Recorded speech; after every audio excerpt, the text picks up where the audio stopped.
Biegel sitting right across the table. Morning. Over there. Then look who's over there, Glenn. Look who's sitting over there, all smiling and aloha. Happy to be back. Here's my guess. Bonnie Cameron. She pretended, to have a good time over there, so her family felt good. Mm-hmm. But I guarantee you, she's thinking about the show. She's thinking about the election. She's thinking about what would she'd say if she were here. She's listening to the show. Hawaii was just a distraction for you, I would imagine. Oh, yeah. Total distraction. There's Glenn with his macadamia nuts. Chocolate covered, by the way. Yeah. And she suggested that I give some to my family. I mean, honestly. Well, I mean, it looks like a big box, but it's really not. What do you want to do? Oh. I could give him some of that. Dan just gave away my gift. Well, I'm the only one who didn't get chocolate-covered macadamia nuts. I'm trying to help. You don't like sugar. You're about to spend an entire show. Are we ready for this, Brian? You don't like sugar.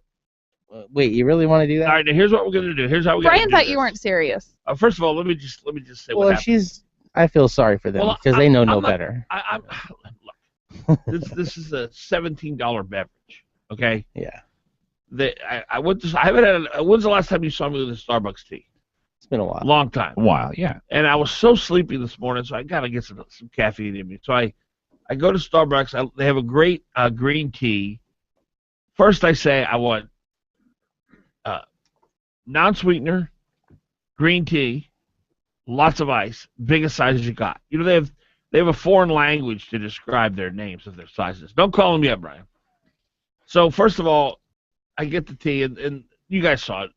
There were literally 17 ice cubes in the whole thing. Tiny little ice cubes. Mm-hmm. So I said, ma'am, I'm sorry. I asked for extra ice. So then she gives me a tiny little cup full of ice. Like, why wouldn't she give you the same size of the cup, at least, that you ordered in ice? And then I sit down here, and I take a sip of it, and it is loaded with sugar.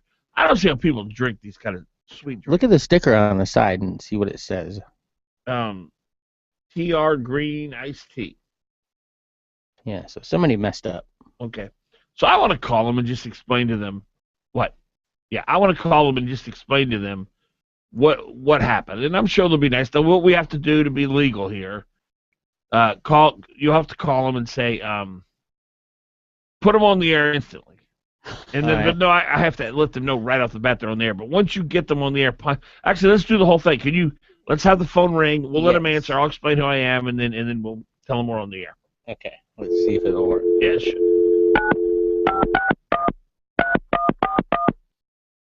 This is a liberal organization anyway. I do carry my gun whenever I go in there. They know who you are.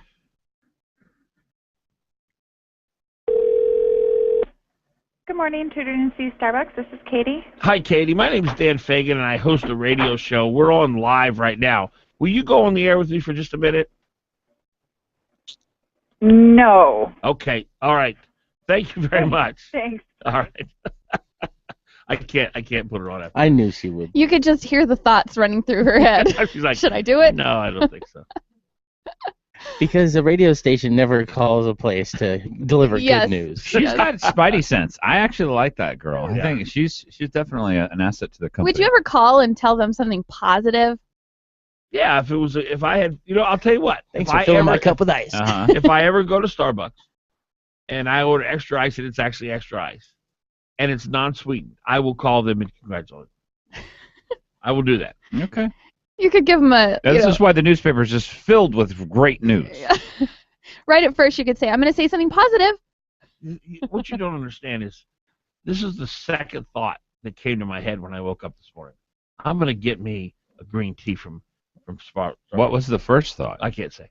So I am literally thinking about this beverage. We got to know what it is. For an hour. Is it about I'm food? intrigued. Could you give us a general... No. Is it about women? No. Well, first of all, I'm not going to do this. I'm not going to take your questions on this matter. All right. Oh. But I'm looking forward to the this beverage second one was like about an hour, tea. Okay. For an hour. I just can't wait. I pull up. I get my tea. I'm so excited. I see there's no ice. I'm thinking, oh, goodness. What happened to Nilo? You didn't go to McDonald's. Yeah, huh? this is a specialty. I was treating myself. I don't treat myself to Starbucks anymore. I refuse. Because they're leftist? Yes. Yeah. Well, Bonnie Cameron, what did you think of the election? You got thoughts on any of this? right before I left for Hawaii, I was really a lot of stuff had happened that kind of brought me down, and I was feeling hopeful. Remember? I was saying, "Oh, I'm so hopeful. Every bad thing that happens makes me more hopeful." Yeah, I'm not feeling that way anymore.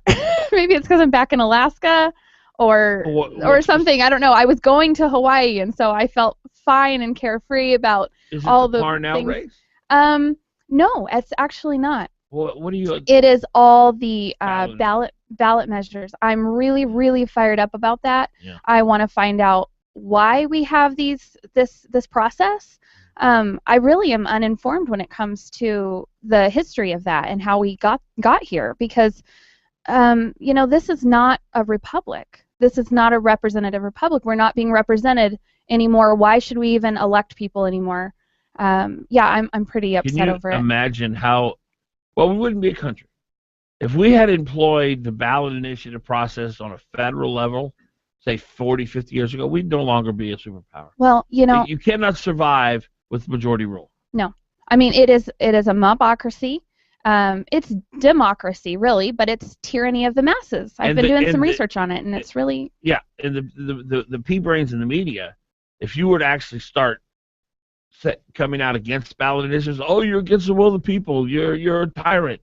No. They don't even understand. No, all people vote on then, and you've got, like, what was the voter turnout? I don't even know. 44% is what it is so far, but I think that's going to go up about 8%, so I think it'll be 52. Wow, that's really, really good, actually. Well, and actually, but the 509,000 people that are on the rolls, they're not really 509,000 voters. I just have to tell people they clear the rolls off like 20 years after you die. Then they'll clear your name off the roll. You could leave the state, and then 5 years later, your name will go off the rolls. I had to re-register. I was gone a year and a half. I did too. Off the roll. Even so, you've got 51% making decisions for the rest of us, 49%. And to me, that is you're voting on passion. You're voting for people who are voting are uninformed for the most part. I now know how that feels being in Hawaii, seeing all the election, all the ads on TV. You really get a feel for how an uninformed voter might feel. Because I was completely clueless when it came to their race. Bonnie Cameron's back in the studio. Dan Fagan, Glen Biegel. We're on KOAN, KVNT. Our number 569-1080. Streaming also on the danfagan.us website, both video and audio. 614. Both video and audio. 614.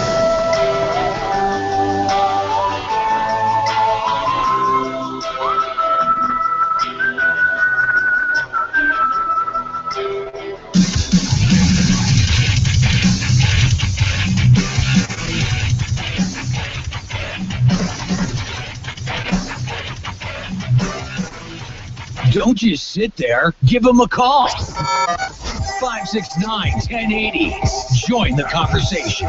KOAN.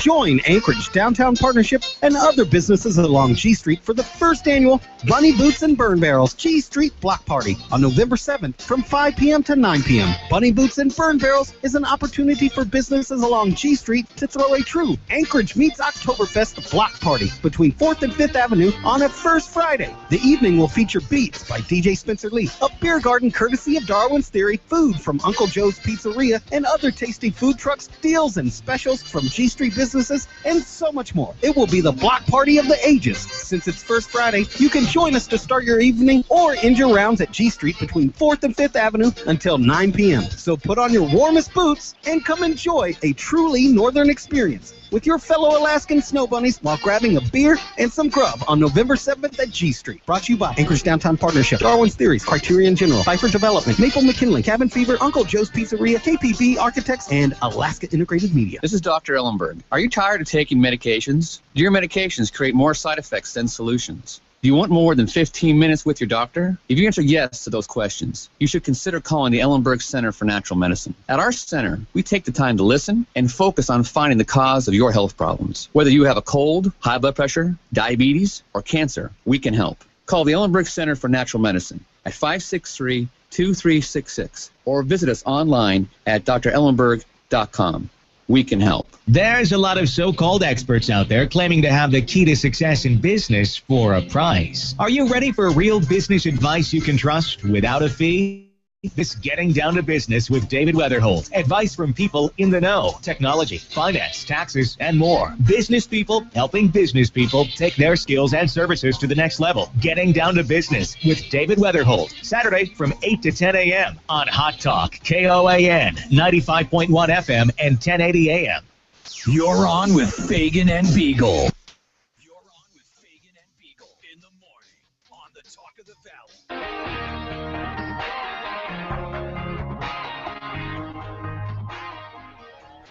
All right, welcome. Dan Fagan, Glen Biegel, Bonnie Cameron. Aren't you so glad to not have to? I felt bad for you every time you have to come back from a break and say, Dan Fagan, Glen Biegel, Bonnie Cameron, Bethany's in for Bonnie. Are you going to call me Bethany today? You were actually listening? That's disgusting. Oh, right. she got caught. Busted. Okay, so maybe like for a few minutes every day. Oh, please. Please. I want to talk about Shawnee Purnell. I was thinking about this last night, and I don't know how you feel about Bonnie. Glenn and I talked about it. We still believe Purnell's got a shot, but not a good one. Is that our assessment fair? Yeah, he could have a shot. I don't What do think you he think? does, but I don't think he has a shot. It's a long shot. But I was thinking, is any of this on him? You know, because you look at his record, I think it's pretty good. Fixed the cruise ship initiative. And that's one thing about these initiatives. You can fix them. You know, in Colorado, when you pass a cruise ship initiative, you can't touch it. yeah. We can fix all this crap in 2 years. Of course, we got Bill Walker now. He probably won't want to fix any of it. I just want people to know this. The marijuana thing passed 52-48, okay? This is not some ringing endorsement of marijuana. If there's any problems publicly with anything, if people get caught, you know, smoking and driving, if anything, if there's an increased use among young people, if there's an increased use among old people, it's done. It's gone. We'll fix it. Oh, I yeah. wouldn't get too worried about it. And plus, we can regulate it pretty heavily. You know, the state has to come up with the rules. So. I don't know about that. That's not their experience down in Colorado. Yeah. Once they open the doors, people say, oh, no, Yeah. I just growing this here, I was growing this there. You can grow it in your house, you can grow it down the street, and then you got dispensaries, which kind of shield everybody who's out there on the black market. So our legislature, which already has a problem, what? I got like 2 sentences into my little thing, and then you guys are just taking over. Sorry. Well, I've not been here for a while, so But I got to catch I up. want to talk about Sean Parnell, but we'll Oh, yeah, Okay, no. The legislature that already is pressed for time in, 90 days or whatever, Yeah. now they're going to have to spend an extra amount of time trying to come up with a law for marijuana? I don't know. I mean, is it the legislature or is it I don't think so. It's probably just the board or executive branch has got to come up with a regulatory structure under which they have the broad outlines. The law was passed. This law, enacted by 52% of Alaskans who voted, is law. That's what the law is. Now they need, and they gave them general instructions about we'll get here's one of the how. pot people on to explain it to Yeah, Oh, yay, let's have them on. So, well, that's not very nice. yeah. You don't need like to be are much you more not down with positive the about the pot pot people. No, So you're not going I'm to go really to, upset over it. You're not going to go to the Snoop Dogg concert. No, I don't Mike- think so. Mike He's Dingman's- not. I doubt even he comes up here. I guarantee you he won't come up here. Mike Dingman's coming on today. He was a big fan of the pot stuff, so you can tussle with him. But the question that I have for both of you and Brian is, you know, is there, because Parnell, he fixed Sarah Palin's mess. He fixed the cruise ship initiative. He's getting us a gas line. Really, I just, other than, you know, well, you say the National Guard, but even there, you got to put Murkowski and Begich and the FBI and all the other people involved in the thing in the same boat if you're going to condemn him. Nancy Dahlstrom. So what could he have done different? And you know, I was thinking about it. I don't think he got the media. Now, I know the media hate him. But, you know, he became our best friend here the last 4 weeks of the campaign. He's in here every week, right? He was in here a lot. Maybe in the many, many years I've done talk shows, I've maybe had him on 3 times, and it was like pulling teeth. Yeah, he would and he'd never only come on. He'd only come for 20 minutes. Yep. And he has to understand that talk shows and reporters, he's got to engage them. He has to build relationships with them. This is what Frank never got. Sarah got this to a T. And so if he were to sit down and say, Dan, what did I do wrong? I would say, Governor, I don't think you did anything wrong policy-wise. But I don't think you got how important the media is and how important it is that you have a relationship with them, that you're not standoffish, that you're not overly paranoid about everything you say and worried about them misquoting you a half a sentence, which is always the sense I got with him.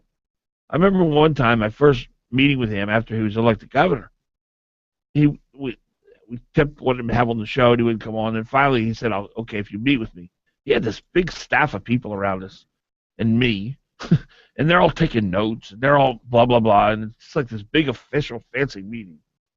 And so then after that meeting that day, I go on and I start talking about it, and immediately his people started coming. That's not what the lieutenant governor said. What he said was this, and, I misquoted him a half a sentence or something. It was basically the same meaning.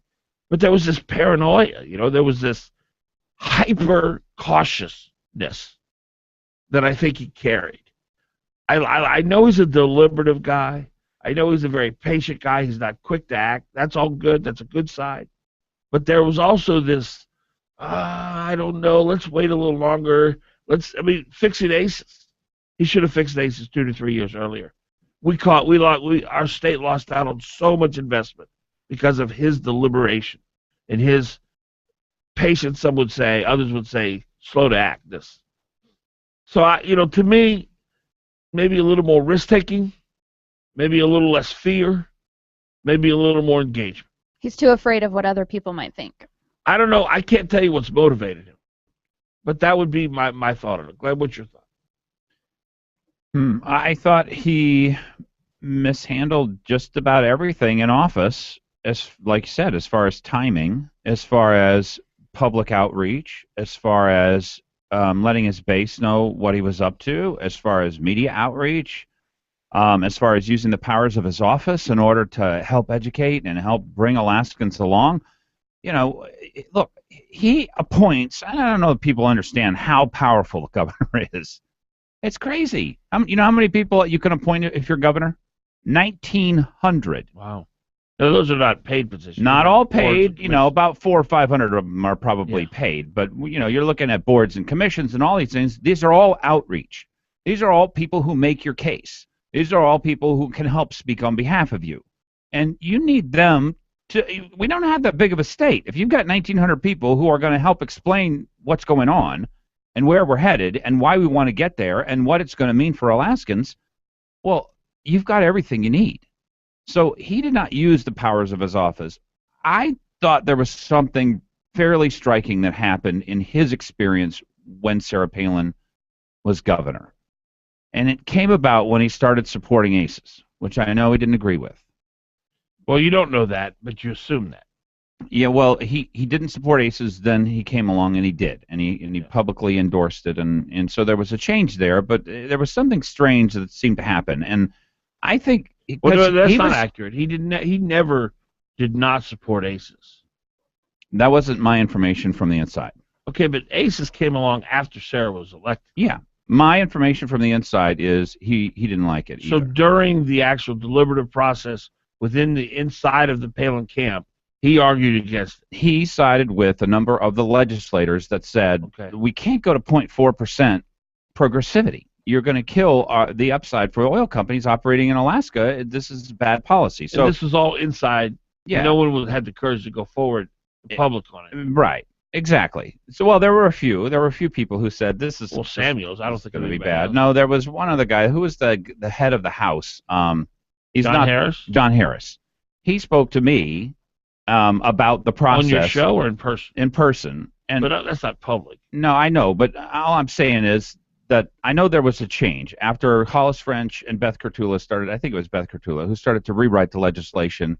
They almost had total power. They were working with Sarah's commissioners, and so something changed there. But I thought because I didn't recognize Sean from that point on, really, from the guy that he was in the 90s.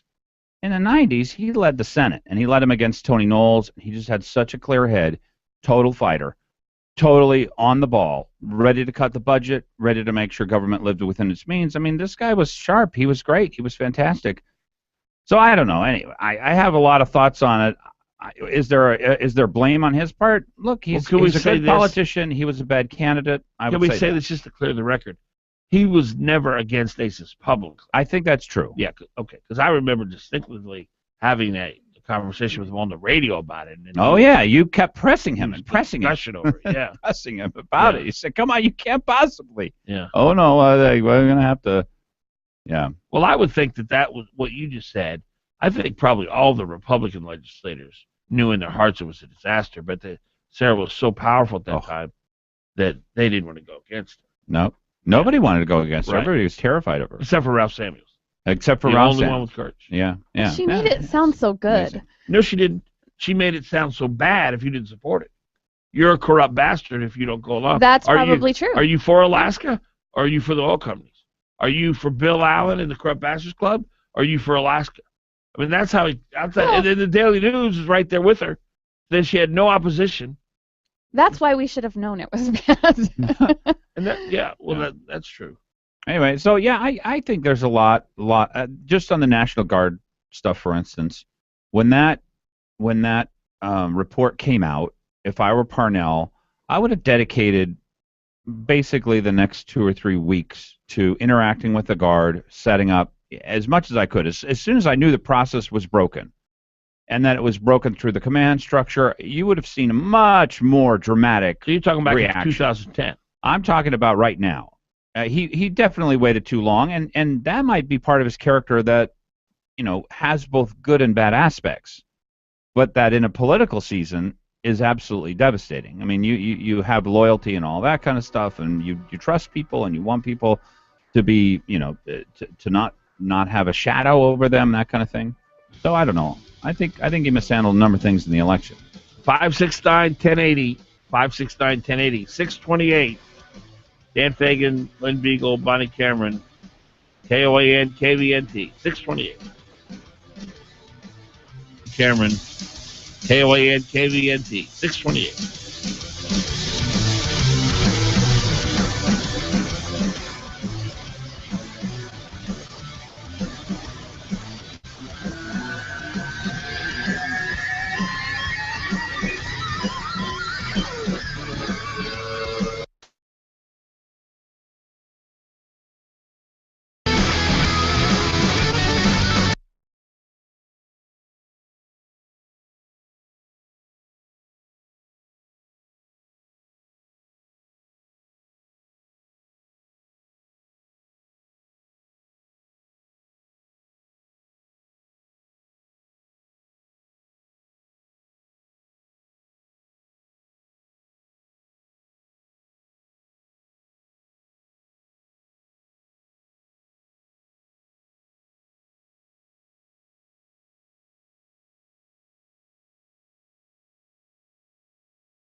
Enrolling.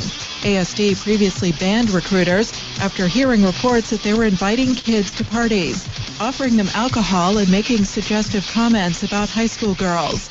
Mat-Su also banned recruiters, but has since allowed them back after meetings that clarified appropriate behavior. In Anchorage, each principal is now in charge of deciding when recruiters can come back in. Several stores at University Center Mall were still cleaning up and dealing with tens of thousands of dollars in damage after that water main broke last Friday and sent a flood into the stores. Some of them reportedly had to throw out thousands of dollars worth of damaged merchandise. That's your Hot Talk News update. Local weather is next.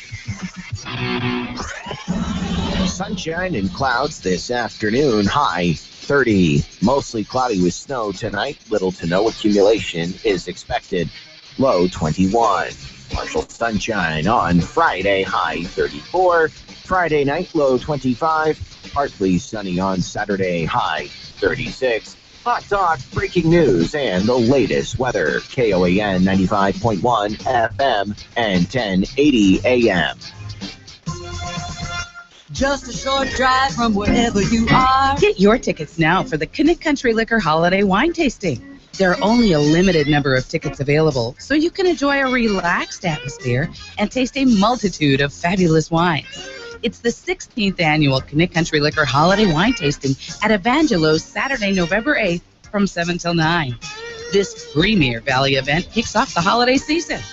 You'll have the opportunity to buy your favorites at drastic savings, but on that night only. Advance purchase is necessary. No tickets at the door.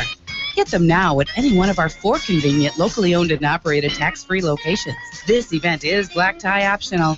The 16th annual Connect Country Liquor Holiday Wine Tasting at Evangelos, Saturday, November 8th. Keeping the valley in good spirits, yeah. Connect Country Liquor, oh yeah, KKL. Hi, I'm Brad Keithley. Like you, I'm glad the election is over. Now it's time to put Alaska's fiscal house in order. During the campaign, the state's fiscal condition didn't stay still, it got worse. The price of oil dropped dramatically. This year's state budget spends about $6 billion, but at current oil prices, revenues will total only about $3 billion. That's a deep hole. Getting out of that hole means making tough choices, and we know our leaders can't do it alone. They'll need the support of people like us, people who believe in a simple common sense principle that Alaska must live within its means. A couple of years ago, I founded Alaskans for Sustainable Budgets, so Alaskans can work together to help fix the budget. I pledge to work with the leaders we just elected, both those I supported and those I didn't, as they address the state's fiscal gap, and I'm asking for your help. Join us at itsourfutureak.com to help put Alaska on the right track and to urge legislators to support sustainable budgets. We need to fix this. Working together, we can. itsourfutureak.com. If you're ready for the movies, there's just one place to go. Check out moviesacre.com. It's showtime, movie times, previews, and more. Get tickets, win some, lots of information to explore. Great restaurants. Now you'll know just where to go. Before and after every show. Check out moviesacre.com. It's showtime. Local news, weather, and the Dan Fagan Glen Biegel Show on Hot Talk, KOAN. Brought to you by Connect Country Liquor, with 4 convenient locations in the Valley and Talkeetna. You won't find a better selection.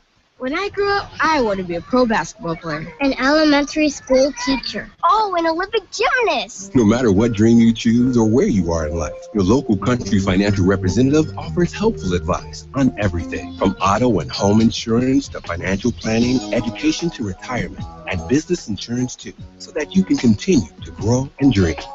For more information, visit countryfinancial.com or call 1-866-COUNTRY. Country Financial. Grow your own way. Do you remember that Beatles song? If the rain comes, they'll run and hide their heads. You know which one I'm talking about. Well, if that's you, and you're inside your home or office, it's time to call Earhart Roofing. Call Earhart Roofing for all your roofing needs. Flat or pitched, large or small, Earhart Roofing will do the job quickly, and they'll do it right. Earhart Roofing, big enough to serve you, and still small enough to care. Call 345-5555. That's 345-5555. All my life, I've enjoyed hunting and fishing, but as I got older, it made it harder to enjoy the Alaskan outdoors. Thanks to Chugash Chiropractic, I'm back on the stream enjoying Alaska. Besides aligning the spine, we also deal with the musculature and the nervous system of the body. To do that, we not only adjust the spine, but we also balance muscles along with various therapies and deep tissue therapy. We help bring the body back to normal function. Hot Talk KOAN, man. You're on with Fagan and Biegel. 1080KOAN.com.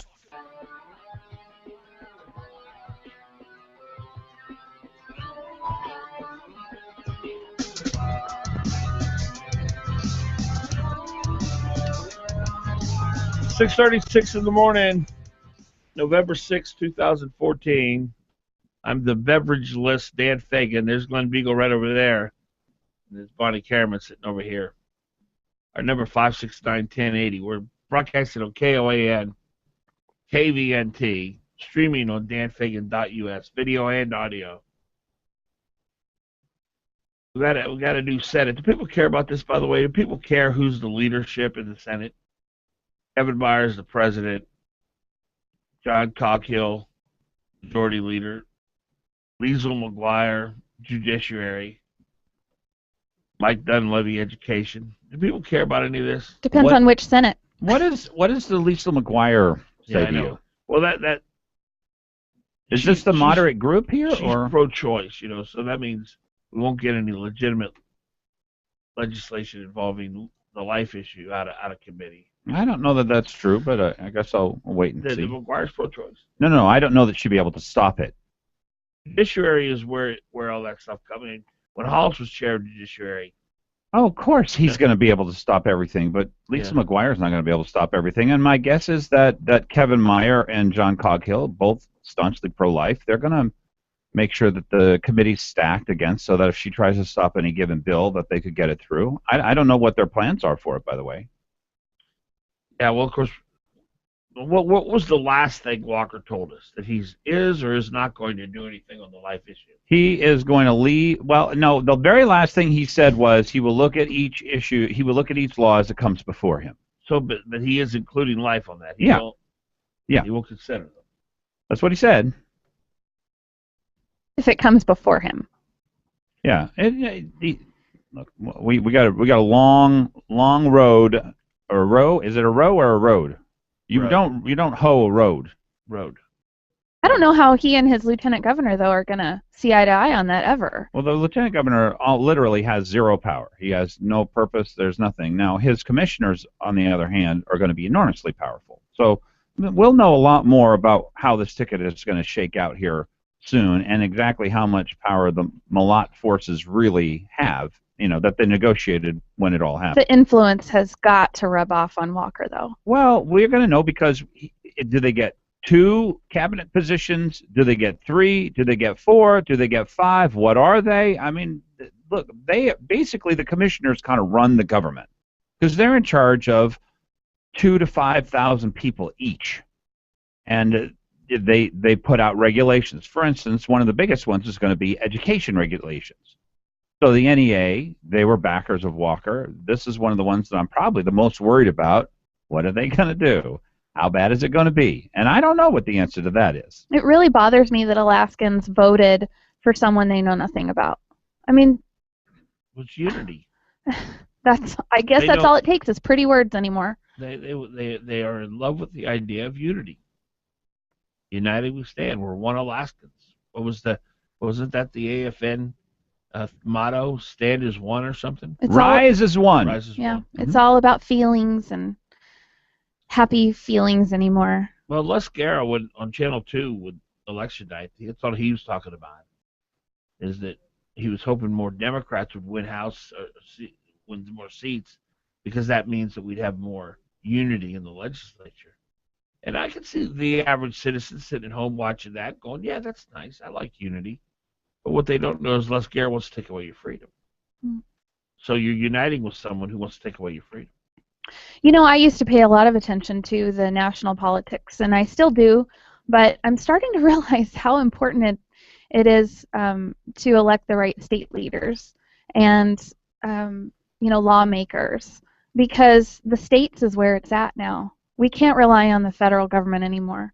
We have got to protect the states' rights. Well, let me ask you and I'm hearing myself. I'm hearing Bonnie much louder in my head than I'm hearing me. Me too. That maybe. Is that? And I hear myself louder than I hear you as well. I hear both of you much louder than me. But maybe it's just You could be going crazy. 569-1080. 569-1080. Let's go to Steve. Steve, you're on. Good morning, guys. Morning, Steve. I'm wondering, just hypothetically, if Walker holds on and wins the election, what happens to Mayor Dan? Well, he'll be mayor. He'll continue to be mayor of Anchorage. Oh, good. Yeah, no, that's the upside of the Walker win. Yeah, because he's going to have his hands full with the union. So huge. Yeah, and to me that's a pretty big upside. And then Mayor Dan becomes the front runner for governor next time, I believe. Yeah, I would say that's probably true. Yeah. Also, not a bad scenario then. Oh no, I was much more excited about the Sullivan side of the Parnell ticket than the Parnell side of the Sullivan ticket. part of Sullivan thing. Well, Sullivan understands the media. He knows how to interact with them. He knows how to make his case. You know, the leaders who led Anchorage through the troubled waters after the Begich administration, these are top-notch, top-rate leaders. Good people with them. Good business people. But you do realize, though, that with this AO37 being repealed, and all those people hate him. They hate Mayor Dan Sullivan. Well, here's what they're going to find out, because we're going to keep on the message. Every one of their contracts will have been negotiated under the terms of AO37. It's not law, but the mayor can negotiate a contract however he wants. And he's going to negotiate, he's negotiated 7 of 9 right now. He's going to negotiate the 8th and 9th, which are police and fire, under the terms of AO37. And you know what the people are going to find out in police and fire? It's not that bad. It's actually fair. You can't have a 5-year contract in the middle of a recession. That is ridiculous. And for you to make the case that I'm not going to be safe unless I give you a 5-year contract in the middle of a recession, that makes me question whether or not you really do believe in the sanctity of that job that you have and in my trust for what you guys are trying to give our city. Anyway, look, AO37 lost 53-47. This is not that bad of a deal. It's not going to make any impact. If it was a 60-40 vote, then Assembly people would be afraid of it. They're not afraid of it. What were you going to say, Steve? Oh, I was just going to say, is there any way that the mayor be able to cut back on some of that overtime that's being wasted? Yeah, he is not going to give the police and fire the ability to schedule themselves, which means that they can't give to each other, oh, here's a $250,000 paycheck. No, you can't schedule yourself for that much overtime. My managers will schedule you for overtime, and therefore you will not be getting these crazy, outrageous, unbelievable retirement checks. So that is all going to be done. And the people support him on that. There's no question about it, Steve. Don't worry. Okay. We got to get a good mayor. That's the key. The key is who's going to be our next mayor, because if another Begich or Begich Light, now that he's out of the Senate, he can come back and run for mayor. If he runs again, he'll sign the same 6-year contracts because now we've repealed AO37. So he'll give 6-year contracts to his buddies. So there is an upside to Walker winning. Yeah. Oh, as far as Anchorage is concerned. Sure. Because otherwise it would have gone tilted the other way. And you know, Steve, it's not impossible that Walker tells Bill Tromney, all the leftists, all the unions, all the anti-oil populist crowd, the backbone people say, no, I'm not going to listen to you guys. You know, I'm going to do what I think's right. You never know. Well, let's hope. Let's hope. Thank you, Steve. You bet. 644, Fagan, Biegel, and Bonnie. 644, Fagan, Biegel, and Bonnie.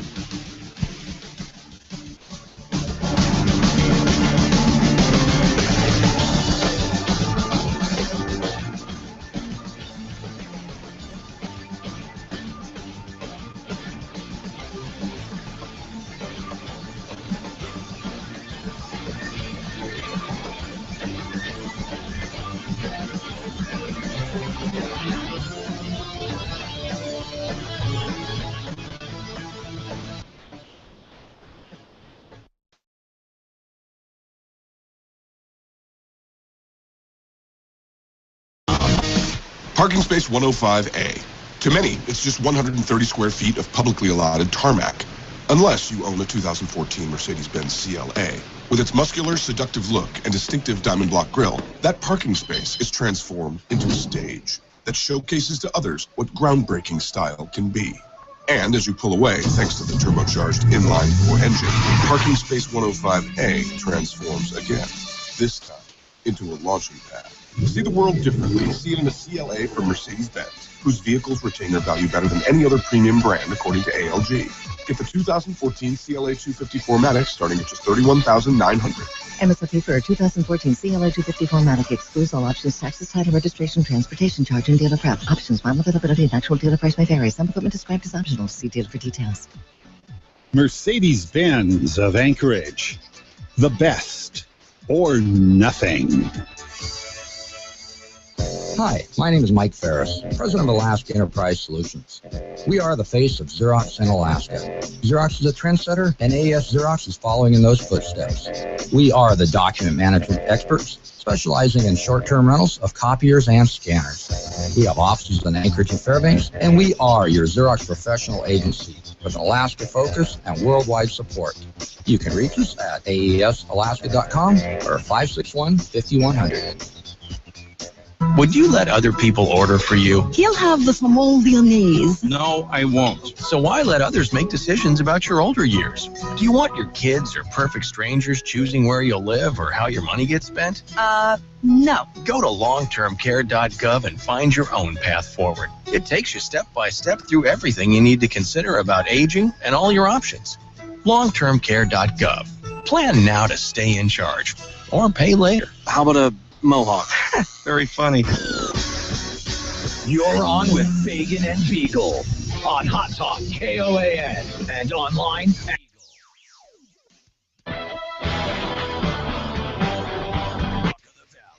KVNT.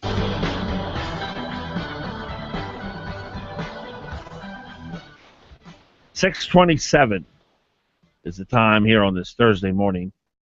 Dan Fagan, Glen Biegel, Bonnie Cameron. So glad you're here. It's Fagan, Biegel, and Bonnie show. We are broadcasting on KOAN, KVNT, also streaming on danfagan.us. You know what? We haven't approached this subject since Bonnie left, so we'll do it. We'll do it now. You know, Matt Johnson, I have no doubt he's a great guy. He's got a good heart. He's a good man. But everything that comes out of his Facebook post is anti-Republican. He honestly thinks here. Listen to this. He's anti-establishment. All right, hear this. I'd like to remind all my gloating Republican friends. Right there, it's like he resents the Republicans won. Getting elected ain't nothing if you don't do something. It's time to start acting like adults and follow through on one campaign promise, or this wave will be just like the others. The midterms that ended in the re-election of Bill Clinton. Let me tell you what happened when Newt Gingrich and his revolution took over. We got the greatest piece of legislation in the history of this country, the Welfare Reform Act of 1996. Inner city America was a cesspool of crimes and drugs and prostitution. And once they told inner city America you can no longer be dependent on welfare for generations, inner city America began to clean up. And I know because I've been to a lot of inner cities, and it revolutionized the inner city America. And that was a Republican win. Gingrich had to sign it. The pressure was Clinton had to sign it. The pressure was so great. On the third time. Yes, but he eventually signed it. Yep. So to say that there's, the Republicans been elected before, or we didn't get anything, bull crap.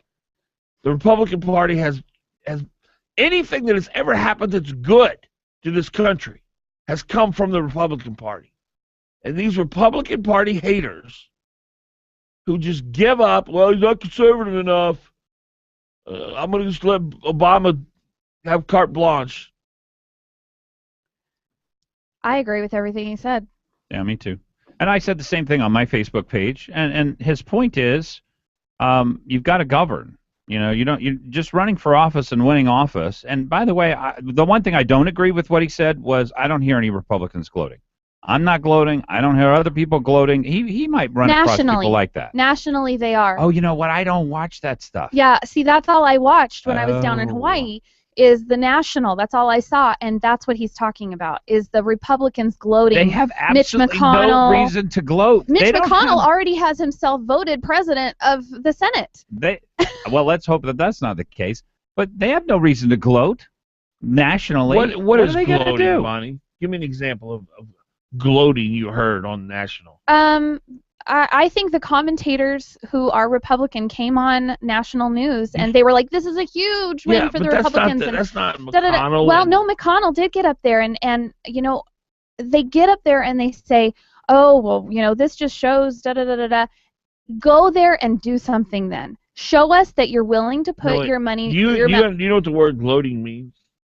Yeah.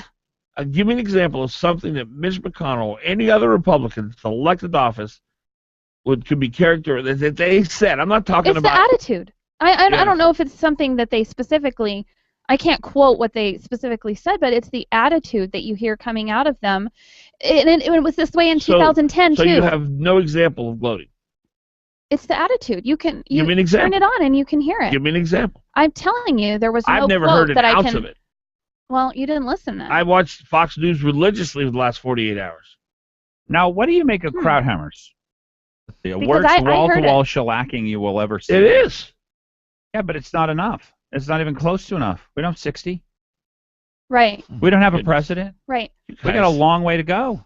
This is just the start. You guys are bringing glass half empty to a whole new level. No. Listen, I don't think if so. they go there and they will. Who's they? The Republicans, the 54. Do we have 50? I think we have 54 in the. Well, US we're hoping Senate. for 54. Right now, there's 53 if you include Sullivan, and there would be 54 if we win the Louisiana runoff. Marylander, right? I guess what I'm saying is that these people who are representing the Republican Party don't go there and say, we're going to work with Obama. Obama doesn't work with us. Don't work with him. So that's gloating to you? There's an attitude of gloating, and I saw it in 2010 too. But what happens is you've got Obama getting elected in 2008. People saw the damage he did in the first 2 years, so there's a swing to the other side in 2010, and then in 2012 he gets reelected because the Republicans just give. They give and give and give too much. I'd like the record to reflect that Bonnie's assertion that the Republicans who have been elected are gloating is not backed up by a single piece of evidence other than I just saw it, but I can't really describe it. So you don't really think that there's an attitude of gloating or no. I mean, maybe they're just happy that there's some joy and happiness and excitement, but not gloating. But Fox News first says really? this: Obama unmoved after ASS whooping. Yeah, well, that's not Mitch McConnell or Rand Paul or Ted Cruz. That's the pundits in the media. The pundits in the media are gloating because they've been fighting with these liberals and their side's winning. So they're gloating. I guess what I mean is they get up there and they're given their sound bites and they're like, this just goes to show that the people are mad about Obama's policies. That's and they're gloating. Da da da da da. Okay, it wouldn't be gloating if then they'd go over there and they'd actually do something about it instead of working with Obama so and they're crossing not allowed the aisle. to make the point that America just resoundingly rejected this president's policies. They're not allowed to make that point. They should make that point. That's fine. Make the point and then follow I through understand, on but it. they haven't been in office yet. They have not taken over the Senate yet. 2010 to 2014 they have not did. taken over the Senate yet, those who are elected now. So you're saying they can't say anything about how that this is a resounding rejection of the president's policies until 2 years from now after they've been in there. Is that your point? No, show me that you're going to go there. That's exactly what I just said. I just described something. You said no, and then you just said yes to what I just described. So you're saying that they can't say anything now because it's gloating. Show me first. Is that your main point? We gave them a chance in 2010 when there was I'm a talking about resounding this crop victory. right now that you're accusing of gloating. Should they be able to say this is a resounding rejection of the president's policies? Yes. But you just complained that they're saying that, and that's gloating. It's gloating if they don't do anything about it. But we don't know what they're going to do. If they go, okay, if he. When you go okay, home and let me listen give to you an this example. tonight, you're no. going to not. Let me give you an you're going to example. realize that this is not going to make you look. If they go there and he signs an executive order for amnesty and opens the borders, and they go okay, and they don't do anything about it, then they've gloated. Can we deal they with the have president? gloated then. Can we deal with the president? I guess I don't believe that they're going to actually follow through on their campaign I promises. don't know that gloating has to do with what they're saying today. The part that you don't like is Mitch McConnell and John Boehner. They seem like they're at the head of a parade. You don't feel like they have the right to be at the head of a parade. No, because they didn't come here and stump for Dan Sullivan. What you and I see is anti-Republican. The people. Anti-establishment. The people rejected the Democrats. I love Republicans. They haven't embraced Republicans yet. I would be a Republican you don't again. Hate them unless you hate women. No. You hate them. I would be a Republican. I would call myself a Republican again if they would go back to what? their We don't party need platform. We don't need you. I'm tired of these people. You do. I would be You a need Republican. us. We don't need your ass. You We don't need any will of you need quitters. Who's we? You will need us. We, the Hey, people I who was a love quitter. freedom. I voted. We need people like that.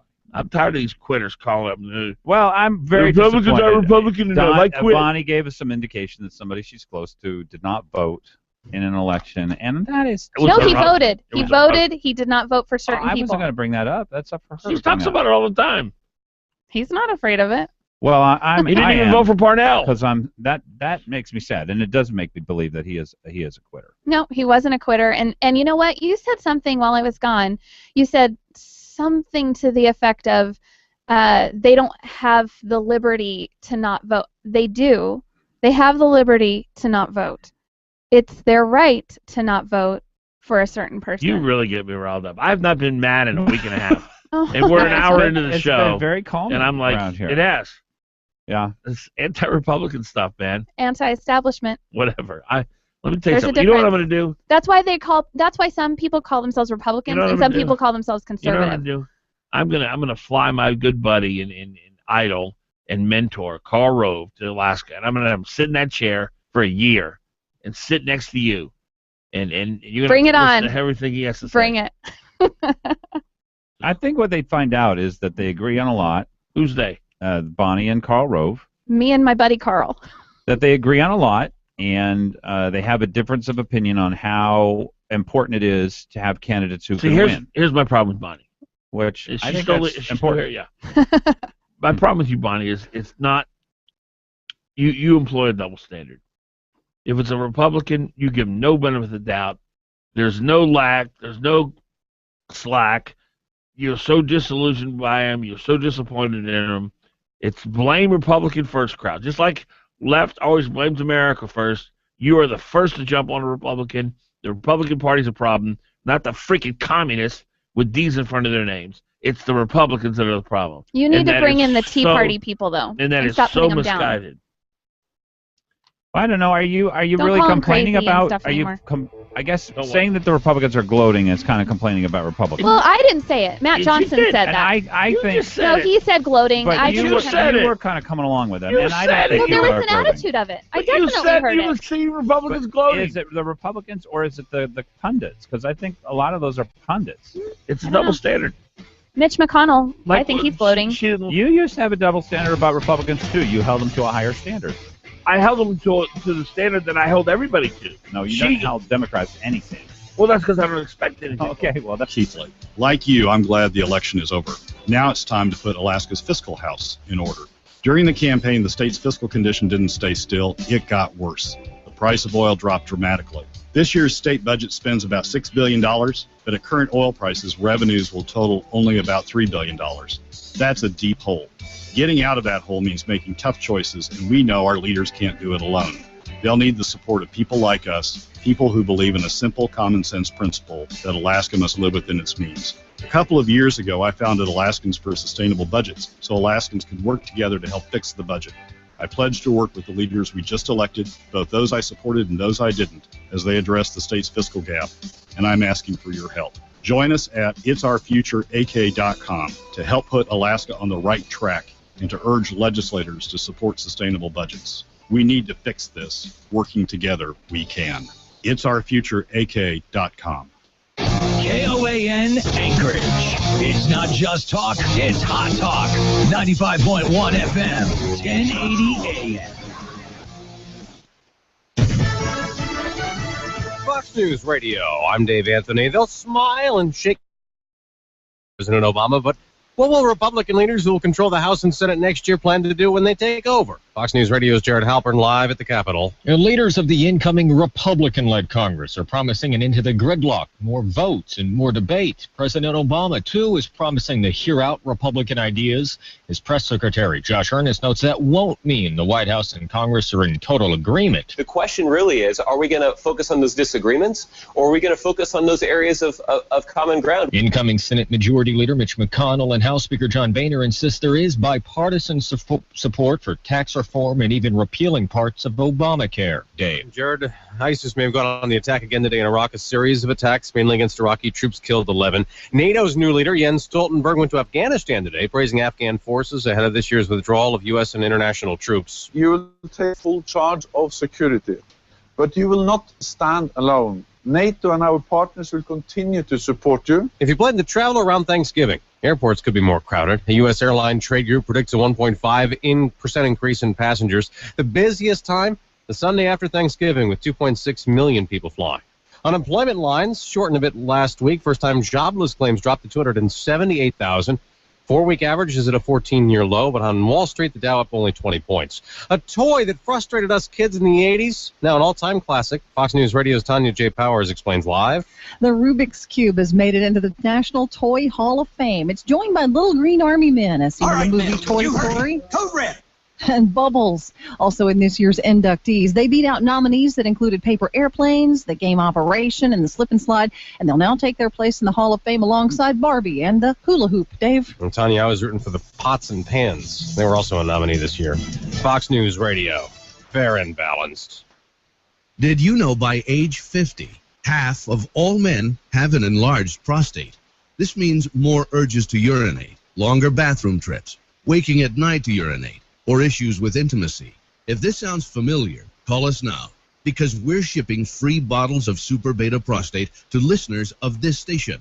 Super Beta Prostate is a non-prescription formula guaranteed to reduce the symptoms of your enlarged prostate. It's yours free. Pay only shipping and handling. Just call 1-800-739-8212. In clinical trials, the ingredient in Super Beta Prostate was shown to reduce urges to urinate, improve bladder emptying, reduce waking at night to urinate, and improve quality of life. This Super Beta Prostate free offer is for listeners of this station, but it won't last. Don't wait. Just call 1-800-739-8212. That's 1-800-739-8212.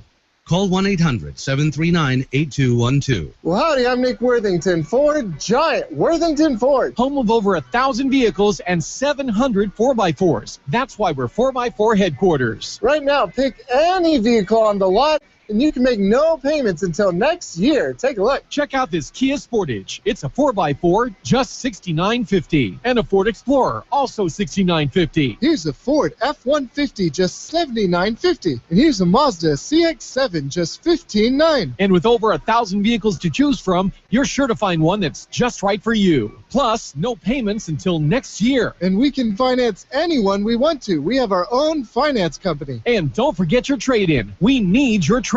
So push, pull, or drag it in, and you'll get top dollar. Now's the time. Head into Giant Worthington Ford on Gamble.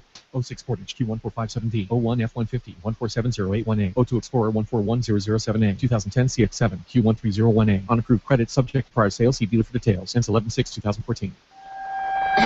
Trail Boss Solutions is an Alaskan-owned, nationally recognized top 500 construction and remodel firm. From our handyman services to our award-winning kitchen design and remodel, Trail Boss Solutions is fully licensed, bonded, and insured, and has the experienced professionals to take your project from initial design through completion on time and on budget. Please visit us on the web at trailboss-solutions.com or contact Trail Boss Solutions Direct at 646-1403. Glen Biegel, you have beautiful teeth. Why, thank you, Dan Fagan. That's because my family and I have gone to Dr. Dan Kiley for years. I get scared at the dentist. Dr. Kiley knows people like you are afraid, so he creates a relaxed atmosphere at his office. People actually like going to the dentist for Dr. Kiley. I know it's important to have good dental health. And you look better with good teeth. And Dr. Kiley offers cosmetic dentistry along with general care. Visit Dr. Dan Kiley at lakeotisdental.com. Call him at 562-9209.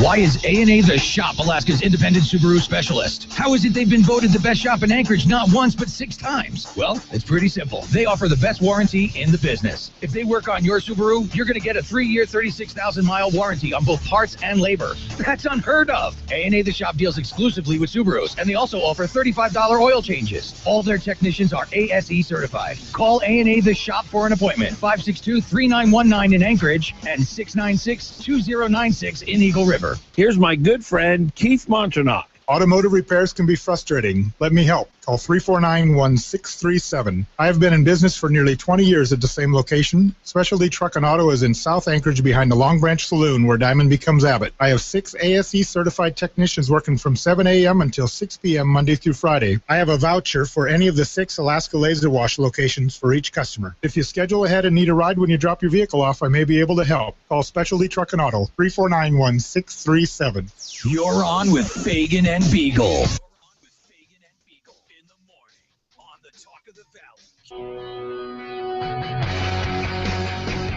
6 minutes past 7 o'clock on a Thursday morning, November 6th. Dan Fagan, Glen Biegel, Bonnie Cameron, broadcasting on KOAN, KVNT. Also streaming live on the internet, video and audio, danfagan.us. Our number again, if you'd like to join the show, 569-1080, 569-1080. Let's go to Matt. Matt, you're on. Hey, guys. Hey, Matt. Yeah, I just wanted to respond to Bonnie and her reference to, the Republicans gloating. And I kind of see that as a little offensive in light of the fact that all of the Republicans that I've heard are focusing on what is, going to be conducted tomorrow as opposed to what occurred yesterday. And, they're attempting to get good policy to help America, move forward and move into the right direction. And I've not heard anybody gloat like as you would see like in in the NFL or in football or whatnot, where you have somebody taunt and right. I've seen the only thing I've seen is respectable men and women stating that they want to build the country and build up the citizenry. Here's what gloating is defined as: dwelling on one's own success with smugness or malignant pleasure. And I've not seen any of that. Well, she hasn't either because she can't give us an example. Well, the question is, has Matt Johnson seen it? And my guess is he hasn't. Matt Johnson put a post on his Facebook page. He's the guy who ran Joe Miller's campaign, saying that before the Republicans gloat, do something, basically. Yeah, and I don't think he has seen people gloat. At least I haven't seen it. Maybe not a single one. Yeah. So I think he's wrong there, but they should do something. Well, and the other topic I was going to bring up was the ballot measures where marijuana has become an issue where it passed, even in the red state of Alaska, which is, arguably one of the most conservative states in the nation. I don't know. We just elected a liberal governor, so I don't know about that. No, Alaska's not red anymore. It's definitely purple. Yeah, I'm still on with red. Well, you look at the number of Republicans versus that's true. Democrats. You look at our legislature. Yeah. Well, not only that, but you look at the actual number of registered voters. Yeah. And then you look at the dichotomy of the military, maintaining a pretty strong, number of voters. It'd be interesting, don't you think, Matt? And I think this would be a big answer to the puzzle of whether we're still red state. How many people who voted for Walker characterize themselves as conservative? I would imagine there's a pretty significant chunk of those. Well, Walker is pretty conservative in a lot of his demeanor, despite the fact that he has ties with the union. Well, the unions. But does that qualify him as being the democratic communist, as a lot of the folks in the lower 48 would be, described as? And I'll tell you what, he still has a conservative bent to him, which is kind of good. And I think that's probably the only reason why he won. Well, he actually goes very much further than what you're saying, or backs up what you're saying here in the story in the Dispatch today. With governor's race too close to call, Walker plans for transition. He says this. He said, if elected, Yeah, Walker said Parnell's proposed budget would serve as a starting point for his own budget. Walker said he would have to see it. He said he would reduce it, Parnell, and I assume he has. Parnell has. Walker said of Parnell's promise to cut the $5.8 billion budget by hundreds of millions of dollars for fiscal year 2016. He's still coming out and saying, folks, I ran on fiscal responsibility, and I am going to start to follow Sean Parnell's example here. We're gonna reduce the budget. Interesting. Well, thank you. Thank you. Okay. I want to talk to Matt here real quick. That's not Matt Johnson, you know. No, I know. Okay. So, Matt, I thought of a gloating example. Go to Sarah Palin's Facebook page. You're not going to bring Sarah Palin. No. No. The queen of gloat. She gloated. She gloated. Sarah Palin is poison comes out of this woman's mouth 24 hours a day. You told me to give you an example. She's not an elected official. She's a half-term governor. Who said that it was elected officials gloating? Well, no, I'm talking about. I was asking for examples like Rand Paul. Well, I want to hear what Sarah Cruz. had to say. Thank you, Sarah wise Palin's voters. Voice and everything that comes out of her mouth is like nails on a chalkboard. Tonight is a big victory for we the people. Credit is due to the victorious candidates. Your message to President Obama is undeniably received, though he'll try to ignore it. Now, new Republican congressional majority in the House and Senate, please realize that Americans were not necessarily voting for any party. They were voting against the continued dysfunction and corruption in D.C. Even that's not gloating. What do you think, Actually, Matt? that actually is a fair statement. Yeah, that's Well, yeah, okay, but let me find that because she did. She gloated earlier on. look, I remember reading it. That's how she operates. Yeah, that's her her whole goal is to piss somebody off somewhere. That type of person. You especially. Well, you're good at that. Oh. Thank you, Matt. I appreciate it. Thank you. 569-1080. Pete, you're on.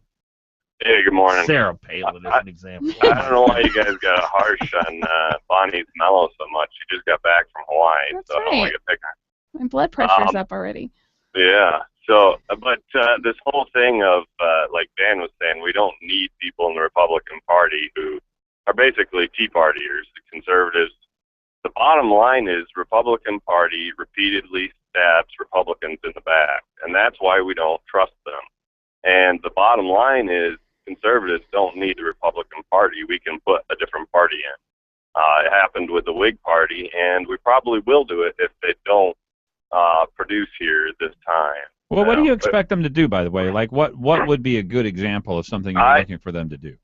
I expect them to protect the right to life. I expect them to protect gun rights, and I expect them to shrink government. Well, they can't protect the right to life. The president would veto that, and Mark Begich put in Obamacare, which has 27 different plans which provide for abortion under its coverage. Here's a better way to put it. I expect them to stand on principle instead of trying to buy votes. So all to make their case, but they're not going to get anywhere until they get either 60 or a president. Well, that's fine. You don't get anywhere unless you convince the public anyways, because the public's the ones who puts enough people in office. So you got to lead. You got to be like Reagan and say, this is what we have to do, and this is why we have to do it. And you got to convince the public so that they put enough people in office to get those bills passed. Thank you so much, Pete. She said the Democrats got mauled today, You deservedly understand so. that Sarah Palin is a citizen. She's not in the political process. She'll never win any political office ever again. She's all about enriching herself by going on Fox News and giving speeches. You cannot put her in to the Republicans who are now in charge. She's an outsider. She's a has-been. She's the queen of gloating. That's your example? Yeah, thank you. Stay with it. Gloating. That's your example? Yeah, thank you. Stay with it.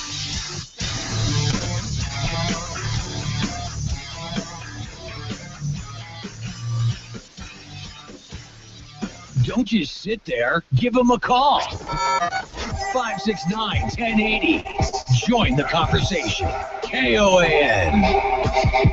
I hereby officially proclaim this as Crab Week at New Sagayan City Market. In celebration, New Sagayan City Market want to arrange dive exhibitions by the famous loincloth-clad crab divers, and of course the crowning of Miss Crab Legs. Or maybe not. Anyway, most important, of course, are the excellent prices. Just $17.99 a pound for the giant Golden King crab clusters. Legs and claws only, just the parts you like best, $17.99 a pound. But the pièce de résistance will be live, sweet, and juicy Dungeness crab. Fresh from the seawater tanks at New Sagayan City Market, just $9.99 a pound. And of course, your friendly seafood monger will be happy to cook them for you, no extra charge.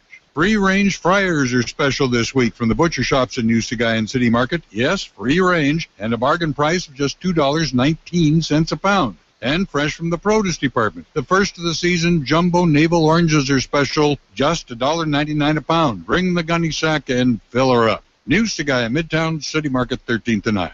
If you need sandbags to give your car or truck a little extra traction on the ice and snow this winter, come to West High Hockey Sandbag Fundraiser. You get to see your West High Hockey varsity, JV, and cheer squad for the 2014-15 seasons. They'll be selling sandbags, $5 each this Saturday, November 8th from 11 a.m. till 3 p.m. in the lot between Benson and Northern Lights Boulevard, west of Cars Aurora gas station, in the Sears Shopping Center parking lot. Proceeds support the athletes throughout the season. So come on out and support your West High Eagles.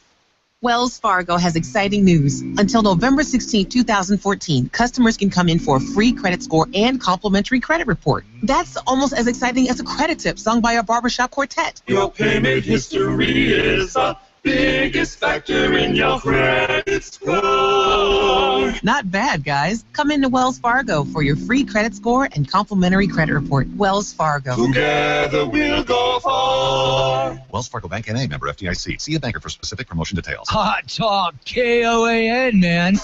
You're on with Fagan and Biegel. 1080KOAN.com.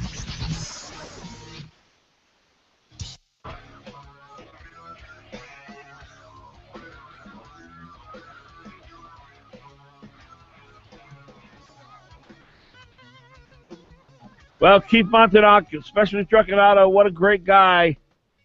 You won't find him gloating anywhere. He's a good man. Mm-hmm. And boy, what a great mechanic. He's got 6 ASC certified mechanics.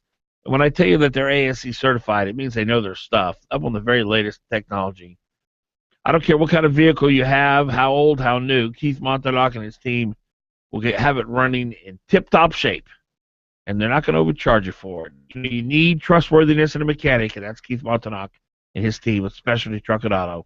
Right across the street from the Long Branch Saloon off of Abbott. The number, 349-1637. 349-1637. Our time, 7:18. Dan Fagan, Glen Biegel, Bonnie Cameron, who has disappeared.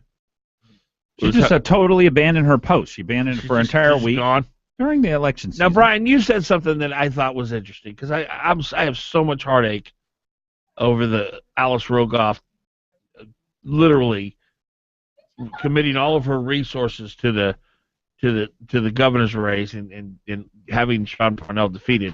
You asked me if you thought we should boycott the Anchorage Daily or the Alaska Dispatch News. Well, Dan Sullivan brought that up, Mayor Dan. Oh, he did. He did that when he was on the show, right? Yeah, and that's where I was thinking that already and thinking maybe he's making sense. I mean, Mayor Dan's a pretty smart guy. Right. Well, I was, because when you said that, it triggered in my mind that I would go, most of the information I got about the campaign was from AmandaCoin.com. Because, after the, say, I don't know, the 17,000th National Guard story, I was just done with the dispatch. There's nothing, because they really couldn't cover any other aspects of the governor's race because they had their whole team trying to make Parnell look bad every day and drumming up the National Guard story.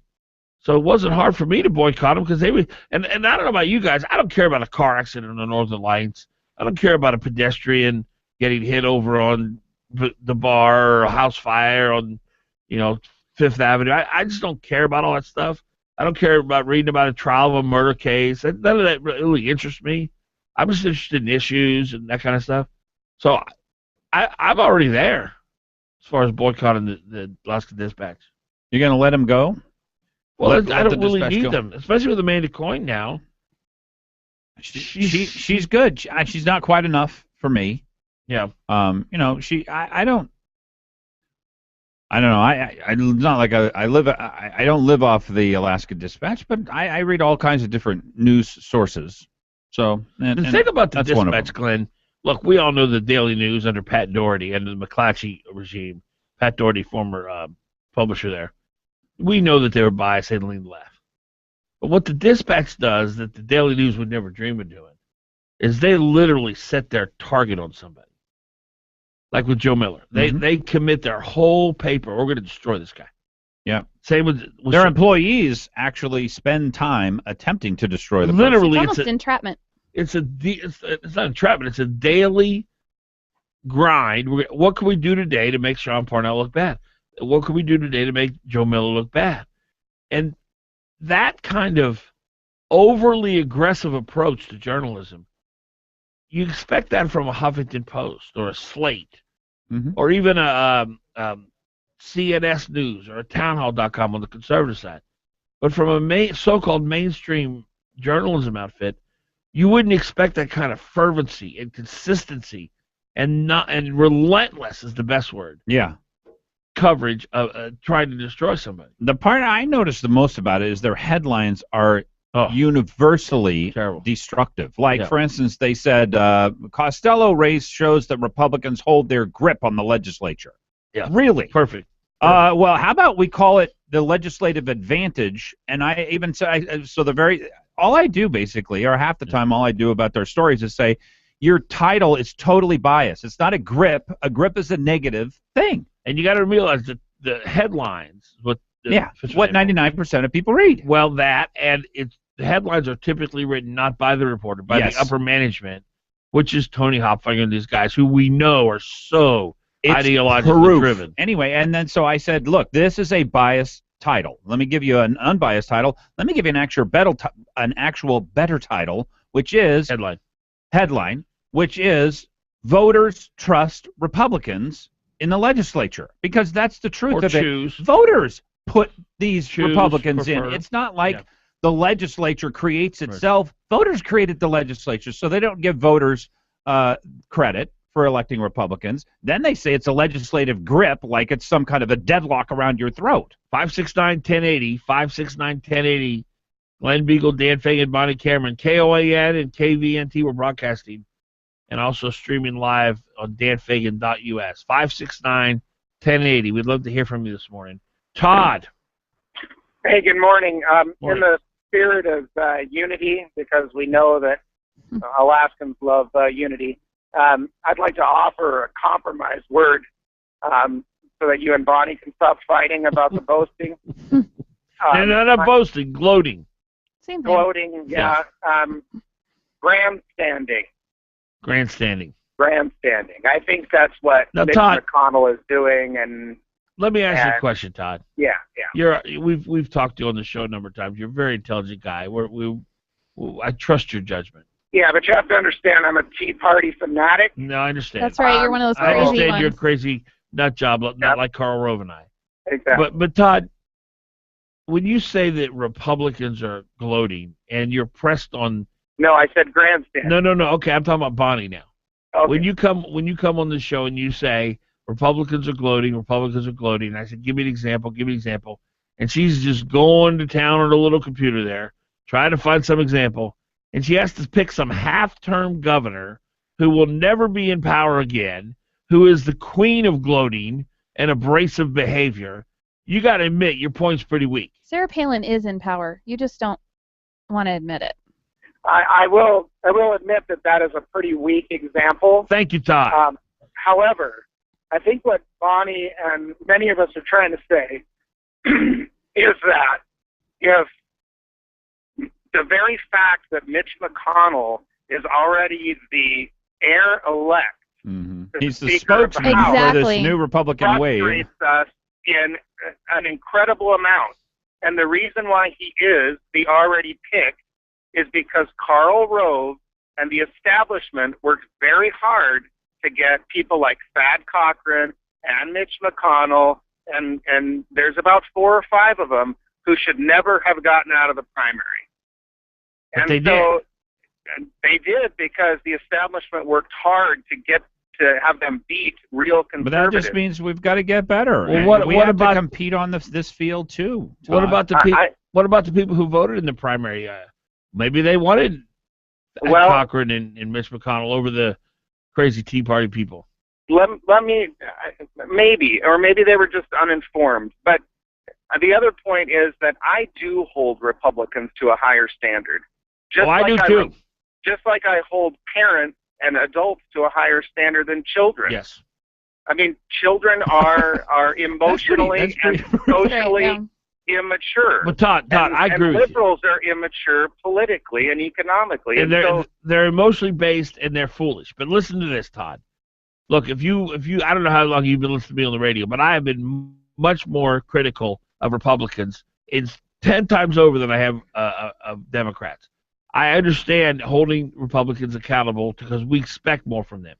That's, I think, what you're describing. But where Bonnie and her ilk come from, I'm part of her ilk. No, but all right, well, hold on a minute. I don't think you are, because they are blame Republicans first crowd. It's like Republicans could do no right. And if the Republican drops a rapper on the street, they should be given the life sentence. It's that constant looking for any tiny little end to criticize a Republican. Now, that's very different than holding Republicans to a higher standard. I don't think that it's blame Republicans first. Hold Republicans accountable. And we are well past the fact that liberals are going to disappoint us and frustrate us. So we don't need to continue to talk about what they do wrong. I think that's all Republicans should talk about. What they should talk about is we are in opposition to this president, and they should pass common sense laws, none of which will be passed or even allowed to be voted on.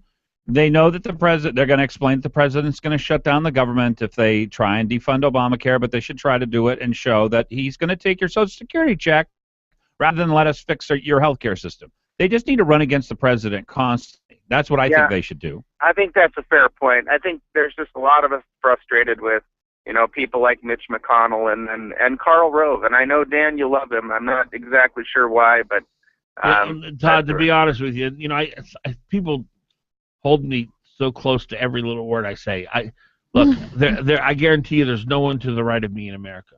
There's not a Tea Party person who's to the right of me. I love the Tea Party. I don't have a but the shift that I've seen in many Republicans now is this blame Republican Party first. Let's forget the fact that Mark Begich and Barack Obama would set the salary of every working American if they could. That's the focus for me. It's not that Thad Cochran or Mitch McConnell aren't conservative enough. Look, they're conservative. They're a gazillion times more conservative than what the left wants to do. And so let's stop focusing on the Republicans who aren't conservative enough for us, and let's focus on this clear and present danger, which is there are people here who believe in tyranny, and they believe that this nation should be run by a select few, and that's my focus. Yeah. And so when I talk about Karl Rove, I do it just to get under the skin of these folks who think he's worse than Obama, which he's not. Okay. I'm gonna go. Thank you, Todd. All right, bye. I think what it is that we are not seeing people who are as different from Democrats as we want them to be. That makes Dan's point. He doesn't agree with you at all. Exactly. Democrats and Republicans are totally different. Mark Begich is totally different, even than Lisa Murkowski. But they're starting to give on amnesty, on gay marriage, You have on minimum pro-life. standards. You can't give on those minimum standards. That's your point. But don't try to make the point that Democrats and Republicans are the same. They are I'm not trying to say they're the same, but the lines are being blurred. Most libertarians may not be conservatives. I think there's I don't know. I call Lisa Murkowski a Democrat, so... Look, she doesn't agree with us on some very key issues. You can't pick Lisa Murkowski and Olympia Snow out of Maine. You can't pick these 4 or 5 leftist Republicans. There's only 100 senators. Yeah, but It Dan makes a Sullivan is a difference. very specific person, and that's who we're Well, talking and that's about. why I'm going to give him a chance. 729. Or did. Sullivan is a very specific person, and that's who we're Well, talking and about. that's why I'm going to give him a chance. 729. Or did.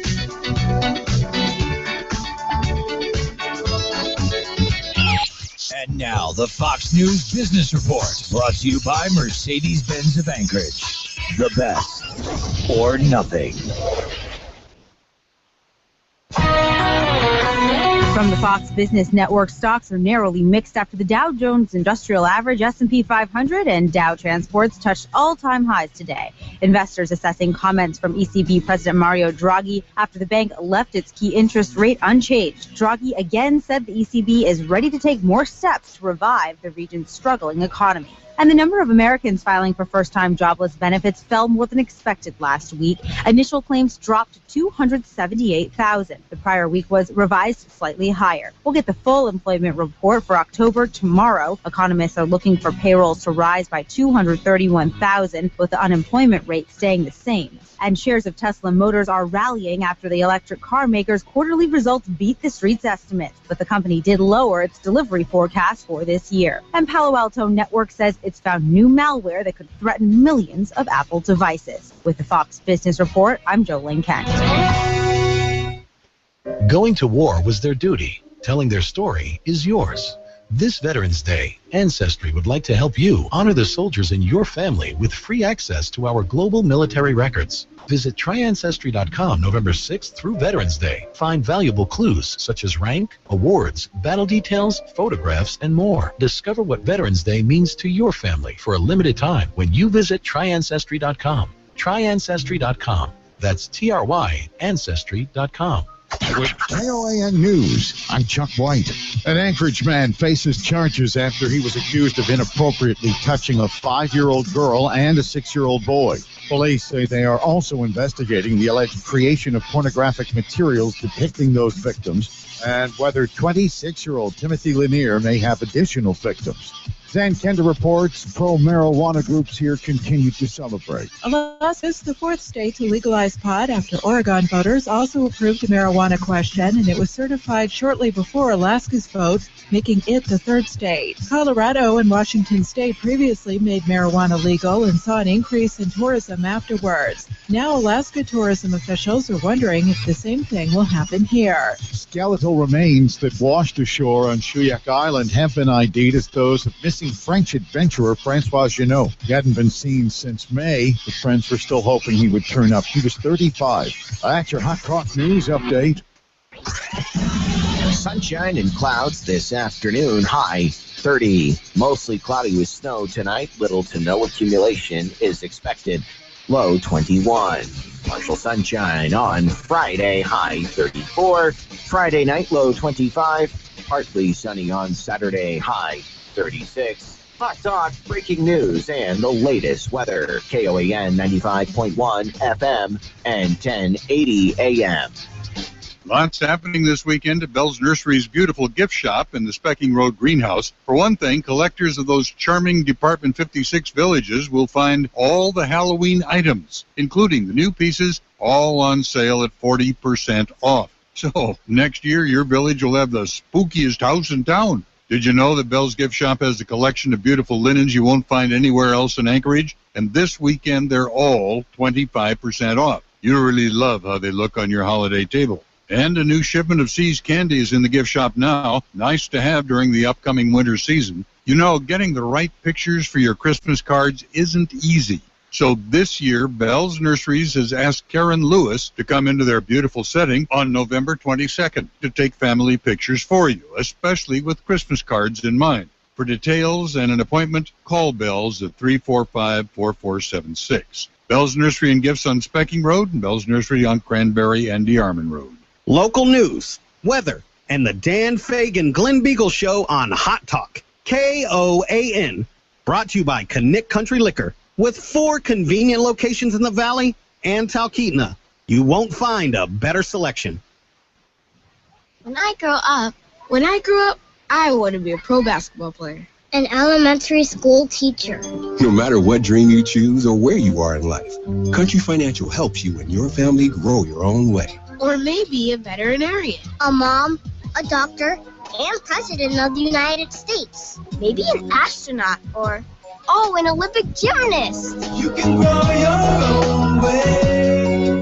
We know some dreams take a little longer to achieve, which is why your local Country Financial representative offers helpful advice on everything, from auto and home insurance to financial planning, education to retirement, and business insurance too, so that you can continue to grow and dream. Or maybe an accountant. like my dad. For more information, visit countryfinancial.com or call 1-866-COUNTRY. Country Financial. Grow your own way. All my life, I've enjoyed hunting and fishing, but as I got older, it made it harder to enjoy the Alaskan outdoors. Thanks to Chugash Chiropractic, I'm back on the stream enjoying Alaska. Besides aligning the spine, we also deal with the musculature and the nervous system of the body. To do that, we not only adjust the spine, but we also balance muscles along with various therapies and deep tissue therapy. We help bring the body back to normal function.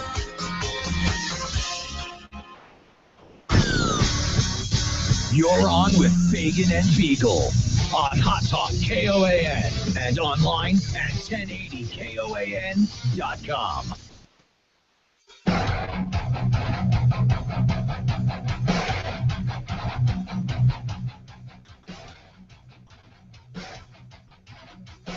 All right, 7:36.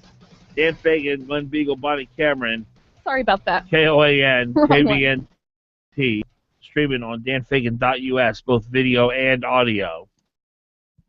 Happy to 569-1080 is our number. 569-1080. Happy to welcome to the broadcast this morning Mike Dingman, columnist for the Alaska Dispatch News. I'm looking for your column. I read it last night, but I can't find it.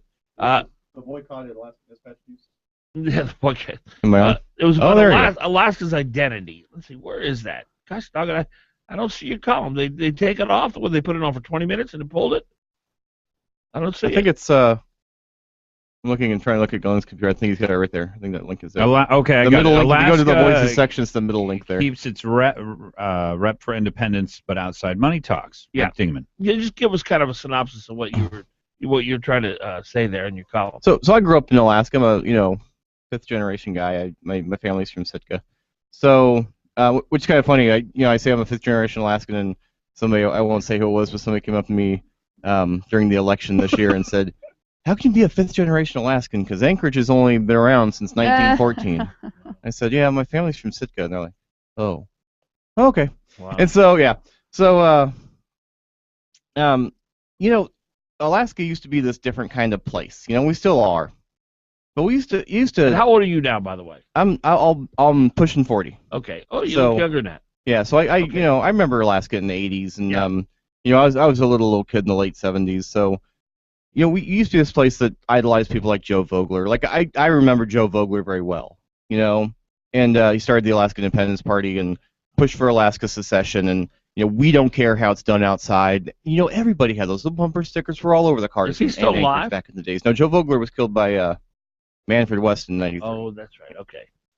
Right about the time he was pushing for secession, and there was a discussion that the FBI had come in and taken out Joe Vogler and everything, and it was just a botched robbery by Manfred West. But we kind of lost that, because what did we do this year? Even the Republicans who were supposed to be keep the EPA out, keep the outsiders out, brought up two outside Republicans, and one from Texas, who's supposed to be the worst enemy, right? Texas, they think they're bigger than Alaska, and yada yada yada. So a senator from Texas comes to Alaska and tells us how to vote, and Begich did the same thing. He brought up Ted Cruz. Ted Cruz, and Begich brought up Cory Booker. Maria Cantwell. Same story. And Maria Cantwell came up. I didn't know that. Well, he had fundraisers with her. I don't think he campaigned with her. Yeah. So, and I have a lot of respect for Cory Booker, and I have a lot of respect for Ted Cruz, and I have even more respect for Mitt Romney, who came up for both Sullivan and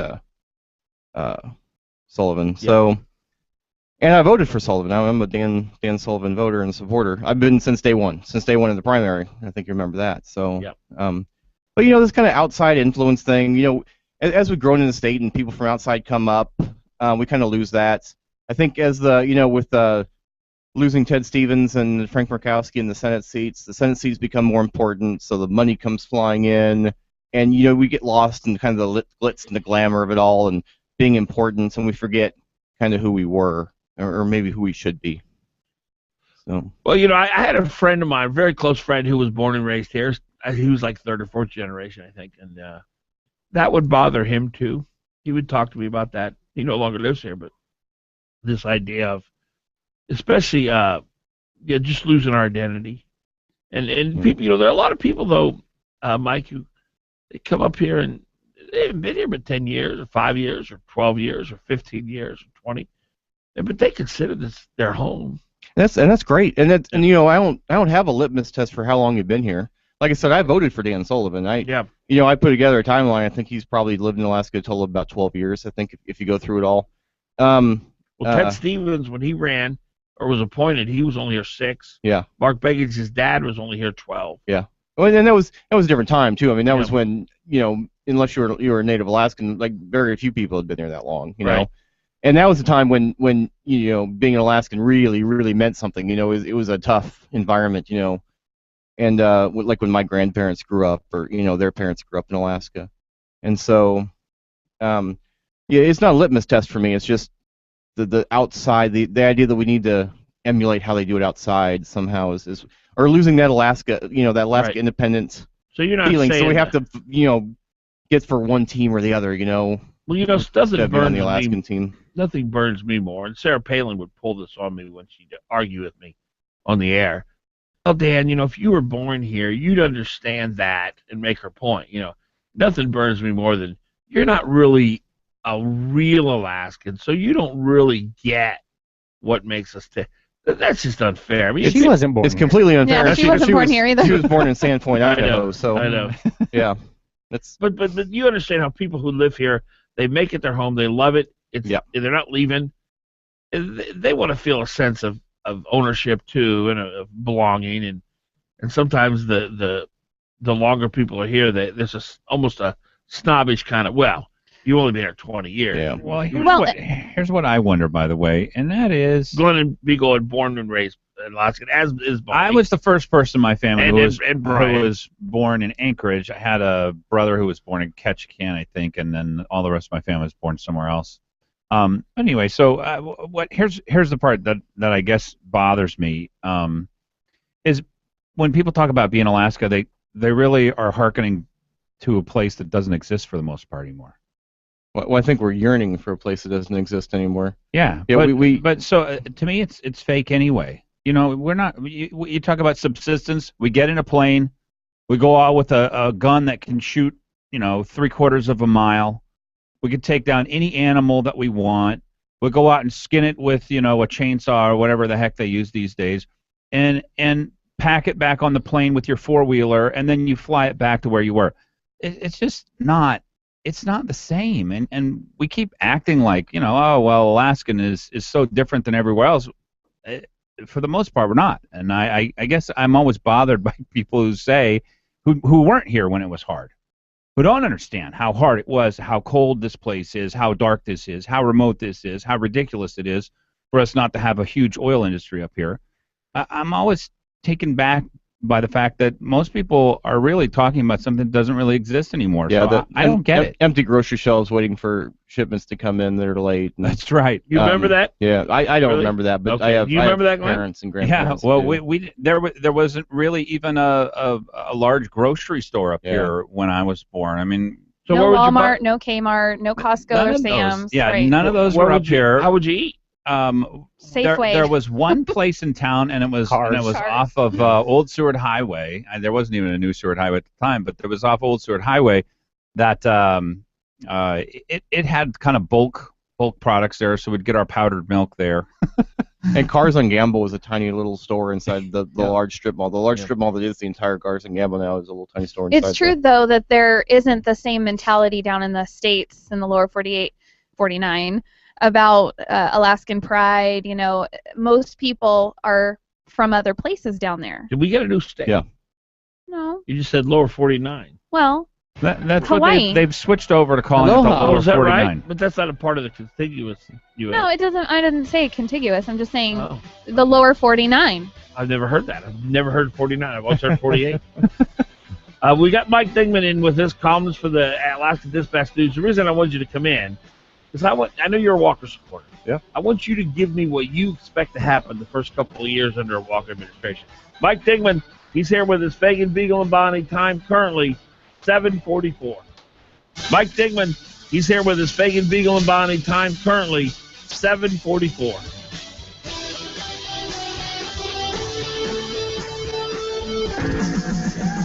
You're on with Fagan and Biegel. Give them a call, 569-1080, KOAN. The highway, a strip of asphalt to carry you between points A and B. But in an all-new 2015 Mercedes-Benz GLA, there is no point B. Because when you're driving a GLA from Mercedes-Benz, you're not concerned with the destination, only the adventure. With off-road transmission mode and a sleek design, this SUV performs with confident style on any terrain. And no matter where your adventure takes you, the all-new GLA's sporty, expressive styling fits in, yet stands out, complementing the many sides of you. See your authorized Mercedes-Benz dealer today and see the world differently in a GLA 250 4MATIC, starting at $33,300. MSRP for a 2015 GLA 250 4MATIC excludes all options, taxes, title, registration, transportation charge, and dealer prep. Options, model availability, and actual dealer price may vary. See dealer for details. Mercedes-Benz of Anchorage. The best or nothing. If you're ready for the movies, there's just one place to go. Check out moviesacre.com. It's showtime, movie times, reviews, and more. Get tickets, win stuff, lots of information to explore. Great restaurants. Now you'll know just where to go before and after every show. Check out moviesacre.com. It's showtime. This is Dr. Ellenberg. Are you tired of taking medications? Do your medications create more side effects than solutions? Do you want more than 15 minutes with your doctor? If you answer yes to those questions, you should consider calling the Ellenberg Center for Natural Medicine. At our center, we take the time to listen and focus on finding the cause of your health problems. Whether you have a cold, high blood pressure, diabetes, or cancer, we can help. Call the Ellenberg Center for Natural Medicine at 563-2366 or visit us online at drellenberg.com. We can help. You're on with Fagan. You're on with Fagan and Biegel in the morning on the Talk of the Valley, KVNT. 7:47 in the morning here on a Thursday morning, the 6th of November. Dan Fagan, Glen Biegel, Bonnie Cameron on KOAN, KVNT, streaming live video and audio on danfagan.us, our number 569-1080. Some great folks I know, Earhart Roofing, the folks over there, just amazing. Experts in roof installation, re-roofing. They can put a new roof on your house a day or two, and they really keep the process clean. We still don't have a lot of snow here in Anchorage, so it's still probably a good time. It might be an extended season. You might be able to squeak in. Give them a call, 345-5555, the latest in technology, licensed, bonded, and insured, and Better Business Bureau Business of the Year for 2010, an amazing accomplishment. Give them a call. Include them in your bidding process, 345-5555. 569-1080 is our number. The thing about Mike Dingman is I never can figure you out, and that's a compliment. You always surprise me. I think you're going to go one way, you go another, and that's a good thing. Yeah. Because, Jenkins, you know where he's going. Mm-hmm. Shannon Moore, you know what she's going to say. Yeah. You dodge and weave and you'll take a position here. Then I think he's calling you shifty. No. Not that. I think original thinker would be probably. I agree with you. Yeah. Yeah. And always fun to read. Yes. Frankly. Well, thank you. Yeah. All right, your buddy Billy Walker. Bill Walker. He's I don't know. I was watching Channel 2 when he was up there on election night, and he had kind of a glow about him. Obviously, I'm pretty excited to get to be governor. Mm-hmm. And I was thinking, I said, what if? Because I've been very critical of him. I don't know how much you listen to the show, but I'm not a fan. Not optimistic. And I thought to myself, what if all these people that he had to, make promises to and kiss up to get this sweetheart deal, what if he decides to be his own man and not give in to Beltrami or the left or whoever it is that got him where he is? What if? Could he end up being a great governor? And I was just kind of giving him the benefit of the doubt. You are obviously a huge fan. Tell me what you think may happen the first 2 years of his administration. Well, let me first say this about Bill Walker: is that the union support isn't new.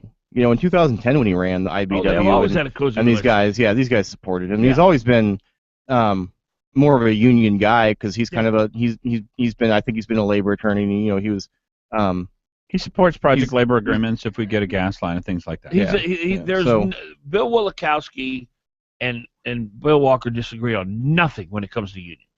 They are as pro-union as you can get. Yeah, I'd probably say that. But Bill Walker is he is his own man and he is his own thinker, and nobody's gonna tell him what to do. And there's no way Vince Beltrami is gonna walk into a room and tell Bill Walker, "This is what you're gonna do." Do you and Bill think Walker's that they gonna promised him anything? Bow down. I think he promised him a fair process. Okay. Well, look, I really think that would be great. that. Yeah.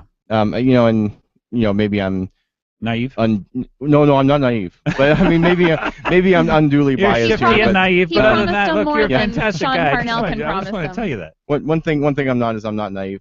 I'll say this about the Parnell administration having I'll say this about the Parnell administration. One thing I've noticed, especially through like the National Guard scandal kind of brought it out, is that he doesn't manage people well. Like he doesn't manage his commissioners. He's not really engaged what's going on in his departments. Because and he's he kind of slow to lets act, or because he doesn't know, or I think because he doesn't. He's not a touchy-feely manager. He's He not doesn't come around and say, "Look," he doesn't look in the eye and say, "You know, Mike, this is what we're working through here. I'm glad you're part of the team. This is going to be great." Or tell me what you want. What is it you're worried about? He's not that kind of guy. No, He's not the at kind all. of guy who's going to rub elbows with Yeah. you, find out what's going on in your mind, and work with you. I'll give you an example. Is when they were trying to pass HB 110. And I was supportive of HB 110. That was predecessor to SB 21. And HB 110 was the original. the original oil tax, which was probably a little bit better than SB 21. Right. And they were trying to pass HB 21, and the Senate shut down. And it was the bipartisan Senate coalition. They shut down. The House stopped. I think the House started at first. They stopped hearing any Senate bills. The Senate then stopped hearing any House bills. The legislature shut down. All the Senate members and staff went home. This is like the middle of the day on a Wednesday. I'm sitting in the Capitol. House offices open, ready to go. Senate offices shut down. And I'm walking through, and I start talking to staffers, and I'm curious, and I ask them, what have Parnell's people told you about HB 110? I mean, when they come talk to you, what have they said? You know, because the governor would send his people to go stump for this bill, you know? And they said, we haven't seen Parnell's people all year. Wow. I Who said, was really? his liaisons to the legislature at that point? You remember?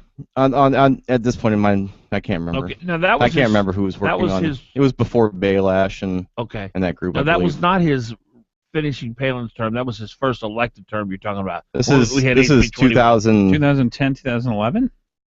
2000. I want to say it's 2000. Yeah. It was his first 2000. Yeah, it's right in there.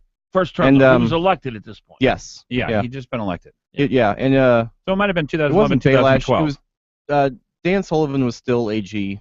Okay. Because he stopped being AG sometime in 2010. So it was 2010. Okay. I was there in 2000. So it was Parnell- 2010 when I was It's- there at that time. But I would add to that, Mike. And I agree with you. He doesn't engage the legislature. He doesn't engage the media. Or his commissioners. He doesn't engage his commissioners. Yeah. His commissioners will come tell him something and be like, "So we've got this handled. Okay, well, thank you." You know, he's got that silly smile, and I always picture him at his desk with that stupid smile and his hands folded. And you don't like okay, his thank smile? you. Good job. Wow, you're Okay. getting kind of personal. Okay, thank you. Good job. He's right. So There's- and Just and- hands off. He just wants to make sure things are handled. But that's not how you manage. Is But this yeah, how we that's not got how to you the manage National people. Guard difficulty? I think so. I think they came to him and they said, you know, there's evidence now out there that we knew about this probably as early as 2007. Parnell definitely knew about it as early as 2009, or his staff did. And his Dahlstrom staff did. He better have known about it. Dahlstrom wrote somebody and tore somebody Yeah. a new one when they tried to report it in 2009. In 2009, yeah. And so, and there's individual actions, and that's what people try to harp on these. We try to make sure all the individual cases were handled. Well, who cares? You know, that's important, but that's not what the problem was. The problem was there was a culture problem within the Alaska National Guard that needed to be investigated, and the only person that could investigate that was the commander-in-chief, and he was staffing it out. Well, that's what you're supposed to do as governor, is delegate. No, that's absolutely not what you're supposed to do as a governor. You need to step up and say, we need to investigate this right now. And he didn't do it. He did. No. There was a In drum 2014 beat. What he's he saying did. is there's a drum beat, and he missed the tune. Yeah.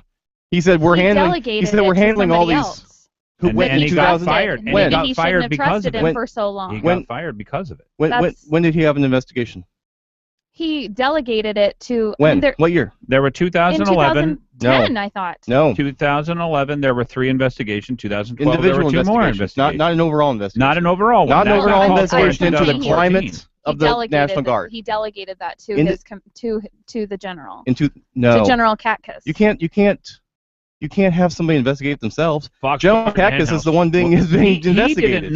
He didn't know that Katkus was the one being investigated. But Katkus is in charge. Do you think Walker would have done any different? Is that what you're saying? Yeah. Yeah, I think he would have investigated the. That's all speculation. But who knows? But we don't know what Walker would have done. We know what Parnell did. Yeah. If there's a legitimate point that's being made here. Yeah. That it is obviously clear there's a major cultural poisonous situation in the Guard. And to pick the guy who's currently heading that, say, hey, check out your own department and let me know if your own department is foil of this poisonous culture, is not enough. No, it's and that's garbage. why Fred Dyson went to Mr. Parnell and said, you got to do something here. Now, look, I do not condone the 17,483 stories the Alaska Dispatch News did leading up to the election. But we can't give Mr. Parnell a pass on this. The buck does stop there. I do think it's interesting, though, that they took so long to really get onto it. Because the Dispatch, all the media, because I heard about this. There was no information about it. It was earlier well hidden. than the election cycle. I'll tell you the Investigator General report that came out in April of 2014. I got a version, the redacted version that General Katkus got, and I got the redacted version that they gave to the media. And if you go through General Katkus's version, there's names redacted and positions, some general positions, but specific billets and stuff redacted. And if you go to the media version, it's the front page that says that General Katkus was cleared of wrongdoing, and then 14 pages they're blank. Let me. And so that's why the media couldn't do anything. They asked for information, and the state just said, here you go. Here's nothing. Give me 60 seconds to make a case here. The most torturous thing that I go through as a human being is when I go home for Christmas and go Christmas shopping with my sister. She cannot make a decision. It is as torturous and as painful as anything that I do. When Sean Parnell illegally hired Nancy Dahlstrom and Gene Theriault, he would not make a decision. Everybody and their grandma knew that was illegal. He would not make a decision. They had to resign after the media scrutiny was so strong. When we spent $120 million for a crime lab that should have cost $20 million, he would not make a decision. He would not stand up to those builders. I think he's slow to decide. There's just too much. When they have a decision-making process, they have a tolerance for risk this high. They have, their fear is this high. I think Mr. Parnell's tolerance for risk is so low, and he's so cautious that it causes inaction. And that's where the Captain Zero came from. And I think that's where he went wrong. He didn't risk enough when he should have risked. Dahlstrom, crime lab, frankly, fix-it aces the first time. I don't think he trusted his own instincts. Maybe not. Because he's a fantastic politician. When he was here, he was fantastic. When he went up against Walker in debates, fantastic. His people didn't trust him, and he didn't trust himself. I still didn't get an answer from you. Right. What's the first 2 years of the Walker administration going to be like? Yes. Mike Dingman here, columns for the Alaska Dispatch. Stay with us. Administration going to be like? Yes. Mike Dingman here, columns for the Alaska Dispatch. Stay with us. Oh, yeah. It's game day. I love football. He could go all the way. He's at the 10, the 5, touchdown. Man, that's why I love football. There's nothing better. Well, except maybe free buffalo wings from Sicily's. Call 333-8000 right now and ask for free buffalo wings. Buy any extra large 2-topping pizza at regular price and get 10 free buffalo wings. It's fast, easy, and affordable. Enjoy hot, fresh pizza and Italian food. Call 333-8000 or order online at SicilysPizza.com. Best ingredients, best pizza, Sicily's. Just call Sicily's Pizza. 333-8000. You're listening to Hot Talk, KOAN, Anchorage, AM 1080, and retranslated on 95.1 FM on K236CG, Anchorage.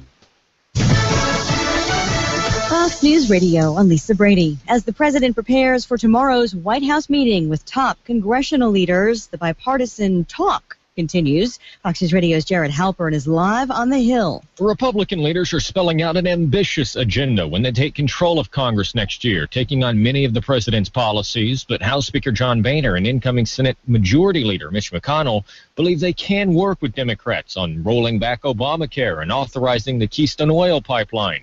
White House Press Secretary Josh Earnest also extending an olive branch on tax reform. I don't want to suggest that the proposal that the president has is exactly the same as the proposal that Republicans are talking about, but there certainly is some common ground to be found there, and the president's eager to talk about it.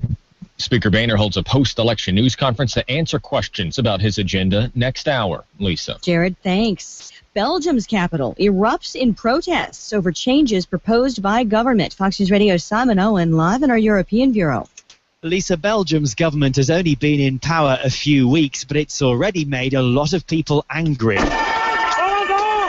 Protesters throwing rocks and police firing tear gas in the capital, Brussels, after lawmakers announced a wave of spending cuts, including raising the retirement age.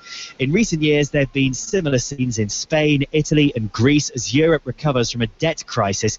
In Belgium, the crowds promising weekly protests. Lisa. Simon, thanks. Some positive news for the U.S. labor market. Unemployment claims fell by 10,000 last week to a seasonally adjusted 278,000, beating Wall Street expectations.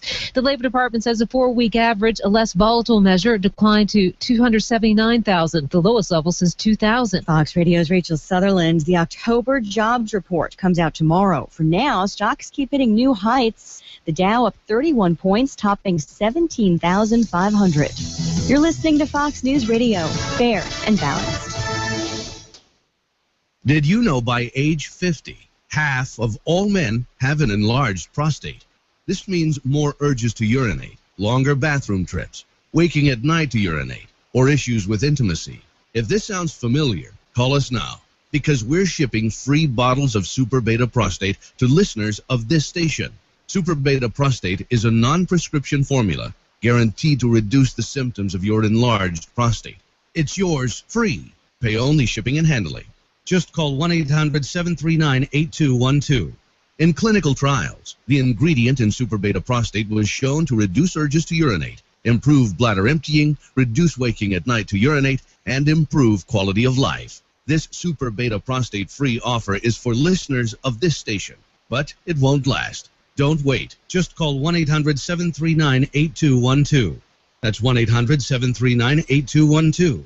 Call 1-800-739-8212. Well, howdy, I'm Nick Worthington, Ford Giant Worthington Ford. Home of over 1,000 vehicles and 700 4x4s. That's why we're 4x4 headquarters. Right now, pick any vehicle on the lot, and you can make no payments until next year. Take a look. Check out this Kia Sportage. It's a 4x4, just $69.50. And a Ford Explorer, also $69.50. Here's a Ford F-150, just $79.50. And here's a Mazda CX-7, just $15,900. And with over 1,000 vehicles to choose from, you're sure to find one that's just right for you. Plus, no payments until next year. And we can finance anyone we want to. We have our own finance company. And don't forget your trade-in. We need your trade-in. So push, pull, or drag it in and you'll get top dollar. Now's the time. Head into Giant Worthington Ford on Gamble.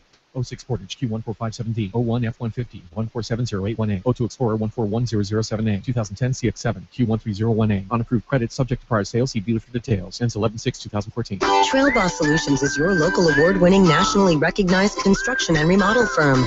From handyman services to kitchen design and remodel to custom home construction, Trail Boss Solutions has the experienced professionals to take your project from initial design through completion, on time and on budget. Trail Boss Solutions is the only call for all your construction, design, and remodel needs. Please visit us on the web at trailboss-solutions.com or contact Trail Boss Solutions Direct at 646-1403. Here's my good friend Keith Monternock. Automotive repairs can be frustrating. Let me help. Call 349-1637. I have been in business for nearly 20 years at the same location. Specialty Truck and Auto is in South Anchorage behind the Long Branch Saloon where Diamond becomes Abbott. I have 6 ASE certified technicians working from 7 a.m. until 6 p.m. Monday through Friday. I have a voucher for any of the 6 Alaska Laser Wash locations for each customer. If you schedule ahead and need a ride when you drop your vehicle off, I may be able to help. Call Specialty Truck and Auto, 349-1637. Do you remember that Beatles song? If the rain comes, they'll run and hide their heads. You know which one I'm talking about. Well, if that's you and you're inside your home or office, it's time to call Earhart Roofing. Call Earhart Roofing for all your roofing needs. Flat or pitched, large or small, Earhart Roofing will do the job quickly, and they'll do it right. Earhart Roofing, big enough to serve you and still small enough to care. Call 345-5555. That's 345-5555. Glen Biegel, you have beautiful teeth. Why, thank you, Dan Fagan. That's because my family and I have gone to Dr. Dan Kiley for years. I get scared at the dentist. Dr. Kiley knows people like you are afraid, so he creates a relaxed atmosphere at his office. People actually like going to the dentist for Dr. Kiley. I know it's important to have good dental health. And you look better with good teeth. And Dr. Kiley offers cosmetic dentistry along with general care. Visit Dr. Dan Kiley at lakeotisdental.com. Call him at 562-9209. Hot Talk KOAN, man. You're on with Fagan. Mornings from 6 to 9 a.m. on the Talk of the Valley, KVNT. 6 minutes past 8 o'clock. Fagan, Biegel, Bonnie, right here on KOAN, KVNT, danfagan.us, 569-1080. We're talking to Mike Dingman, who is a columnist for the Alaska Dispatch News. I know you work in the corrections department, and then you work for the dispatch. Do you ever have people that you work with, Mike, that you find in your workplace tend to agitate you at times? Oh yeah. How do you deal with people like that?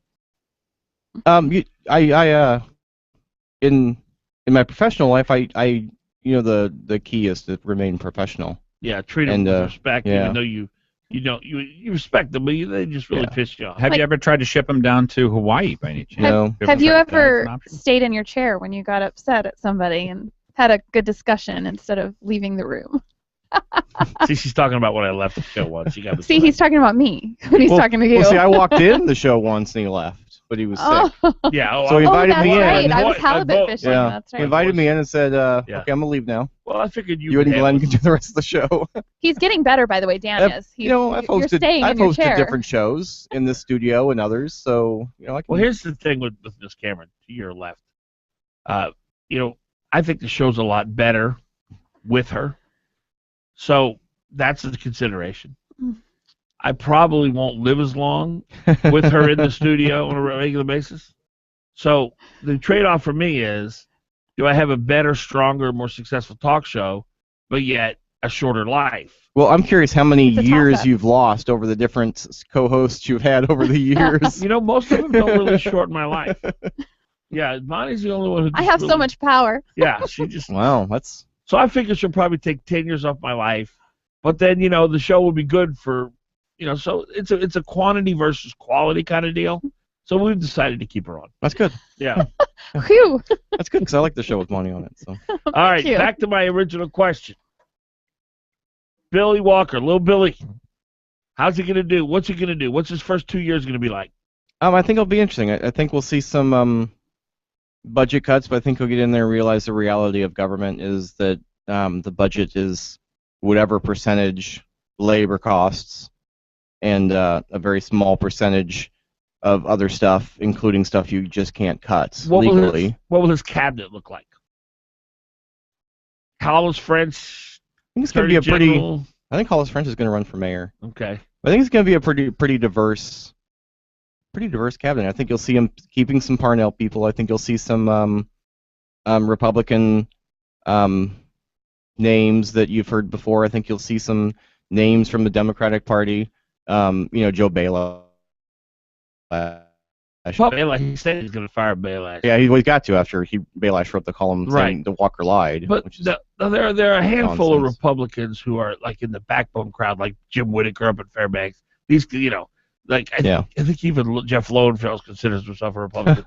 These are people who just really can't stand the industry. Are these the kind of Republicans we're going to see, or are we going to see the ones that don't really, think the oil industry is all kind of Republicans? I don't know. I'm definitely not inner circle with Walker. So I know Bill a little bit. I don't know the campaign very well, and I haven't worked with the campaign or been hanging out with the campaign. I'm not looking for a job in the administration, so I haven't been that close. I've been to a lot of events. We're going to see Mike Dingman, press secretary. I don't think is so. That possible, by the way? You don't think so, but I think you'd be great at it. Bill hasn't called me. Well, let's make that suggestion right now. But now, are you going to be surprised? I would be shocked if he keeps any of Parnell's people. I think he'll keep some Parnell people in lower level positions. I don't know that no commissioners, director, sub-director level. I don't think any commissioners. Most governors don't keep very many commissioners. I mean, well, this is a totally different crowd. Parnell kept a lot of Palin commissioners, and he's, the Department of Corrections commissioner. I don't want to get into the Department of Corrections, but he's still a Palin holdover. Yeah, he's Dan, like I said, I'm not gonna comment on. I'm not gonna comment on my boss right now. Right. Dan Sullivan was a Palin holdover, and he stuck around in the DNR. Are we gonna see Marty Rutherford come back? Pat Galvin come back? All the, let's go to war with the oil industry people. Maybe. I think maybe you'll see. Maybe you'll see that, because he's kind of a let's go to the war with the oil industry kind of guy. But I think that's not the worst thing in the world. As long as it's done correctly. I think. Does he care more about the pipeline than he cares about going to war, or not? I think he cares more. He cares more about the pipeline. He's worked on this. He's worked on the idea of a pipeline. Pipeline's everything to him. Yeah. And if he can be convinced that we'll do this, we'll change it to 52 for just the pipeline. Change ownership to 52% to move forward. Now, if that kills the pipeline deal and say, look, we got to go back and renegotiate the whole thing, what does he do? I don't know. And yeah, it's like I said, I'm not in inner circle with Bill Walker. Here's the thing: is you and I both have the opinion that this pipeline's everything to him. Yeah. And that he's going to push to try and get state ownership for more of the infrastructure. That this gas will flow through. And he's also a smart guy, and he's going to listen to smart people around him. He will probably listen to Joe Balash and a couple of these guys before he kicks them out the door, and he'll listen to people like Marty Rutherford and the the Palin team, and he'll probably listen to some of the guys that were on the Murkowski team that had a deal ready to go. They say we're closer than we've ever been with Parnell, which isn't true, because we were ready to go with Murkowski. I mean, we were ready to break ground. We had contracts ready to be signed, drawn up, ready to be signed, and break ground. And that's when we were closer than we've ever been, is with Murkowski. And then the Republicans kicked him out. Well, so, these self-righteous Republicans running around saying we're closer than we've ever been with Parnell, they're the reason we don't have a pipeline right now. Well, because they kicked out Murkowski and put in Sarah Palin. Well, my thought on Sarah Palin in the pipeline is, as much as she hated the industry, she was their best friend. Yeah. Because if we had built that pipeline down through Canada, it would have been a disaster for the producers. So really, who she went to hurt, she actually got lucky. Helped. Yeah. Oh, and with competing with the Keystone Pipeline there's only a limited amount of pipe. Yeah. So at that point, we were competing with the Keystone Pipeline and the what was the one? There was one through Canada too at that time when we were passing a Giga and Aces that was. There was a big, large that goes pipeline all the way north. Yeah, it was going to steal, but it was going to Kensington. Yeah, and it was going to steal our steel, because you only have so much steel for pipeline, and there's only so many pipeline builders, and our pipeline was going to be at the bottom of the list because it was the least, the hardest to do and the least economically viable. What's your understanding? Because it has flip-flopped on Walker's position today regarding social issues. Will he act on them? Will he ignore them? Will he take a pass? I'm not a social issues guy, and you know that. And I from everything I've talked to Bill Walker about, he's very strong on his social issues, and I think the most that he's flip-flop is that he said he'll have to see what the bill says before he'll tell you whether or not he can veto it. And I agree with that. I would never tell you, if I became elected official, I'd never say I would veto a such and such bill, absolutely. I don't know what that bill says. So I don't know what the laws coming into it are going to be, or the constitutional requirements. Mike Dingman, he has a column out today in the Dispatch. Alaska keeps its rep for independence, but outside money talks Always great to see you, Mike. Thanks for having me, Dan. Thanks so much for coming in. Anytime. 8:14, Fagan, Biegel, and Bonnie. For coming in. Anytime. 8:14, Fagan, Biegel, and Bonnie.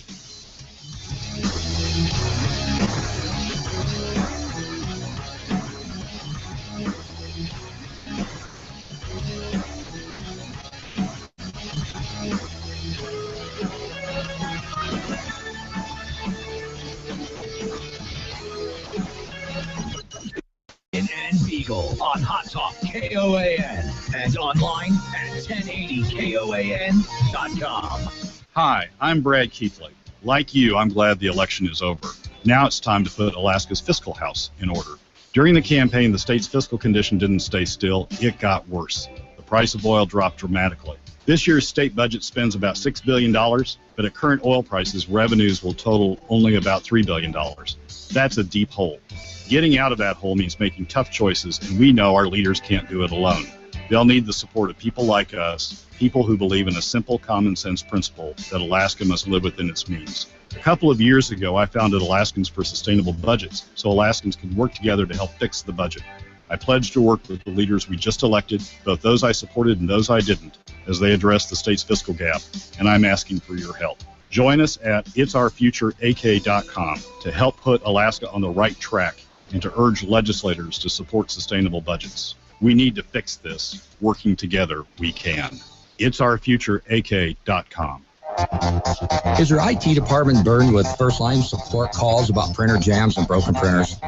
Are individual departments purchasing expensive printer cartridges that get buried in office supply budgets? Is your printer support strategy really a printer replacement plan?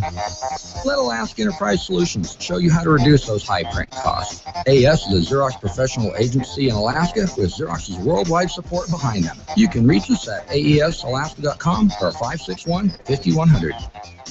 Introducing the YMCA. Sure, you know the Y for a swim or a game of hoops, but we're more than that. We're a cause.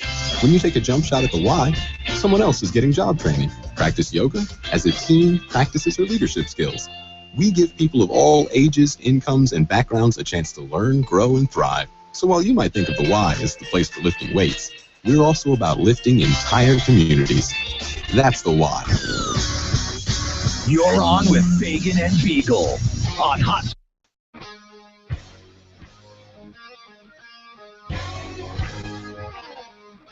$17 minutes past 8 o'clock, Thursday afternoon, the 6th day of the month of November. So glad you're here. Fagan, Biegel, and Bonnie, KOAN, KVNT. We're also streaming live on danfagan.us. Don't forget, our good friend Mike Daniels, Country Financial, his country representatives will help you. They'll educate you. As my dad used to say, they'll educate you. 13 locations here in Alaska. They know all there is to know about financial planning. There's so many things that they can educate you on, guide you on, point you in the direction of.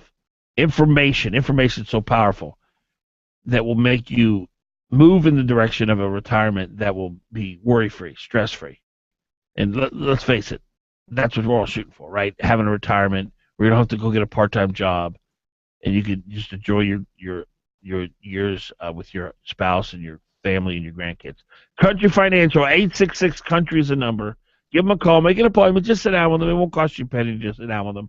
866-COUNTRY. Country is spelled COUNTRY. You know, no one does that like Bonnie. And I kid her. I joke with her. But we really missed you. Thank you. We really did. I missed you too.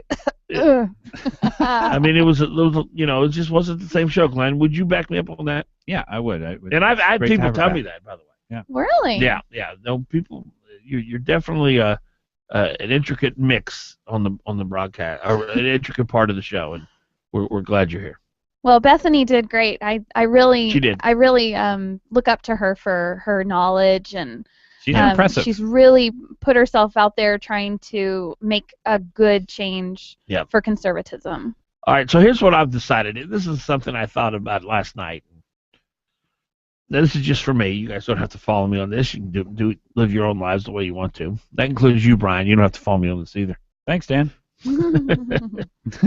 I'm gonna take an approach, assuming Mr. Walker does become the governor, of trying my best to give him the benefit of the doubt as much as I can. Now, this is typically how Glenn just lives his life, so this won't be an adjustment for Glenn.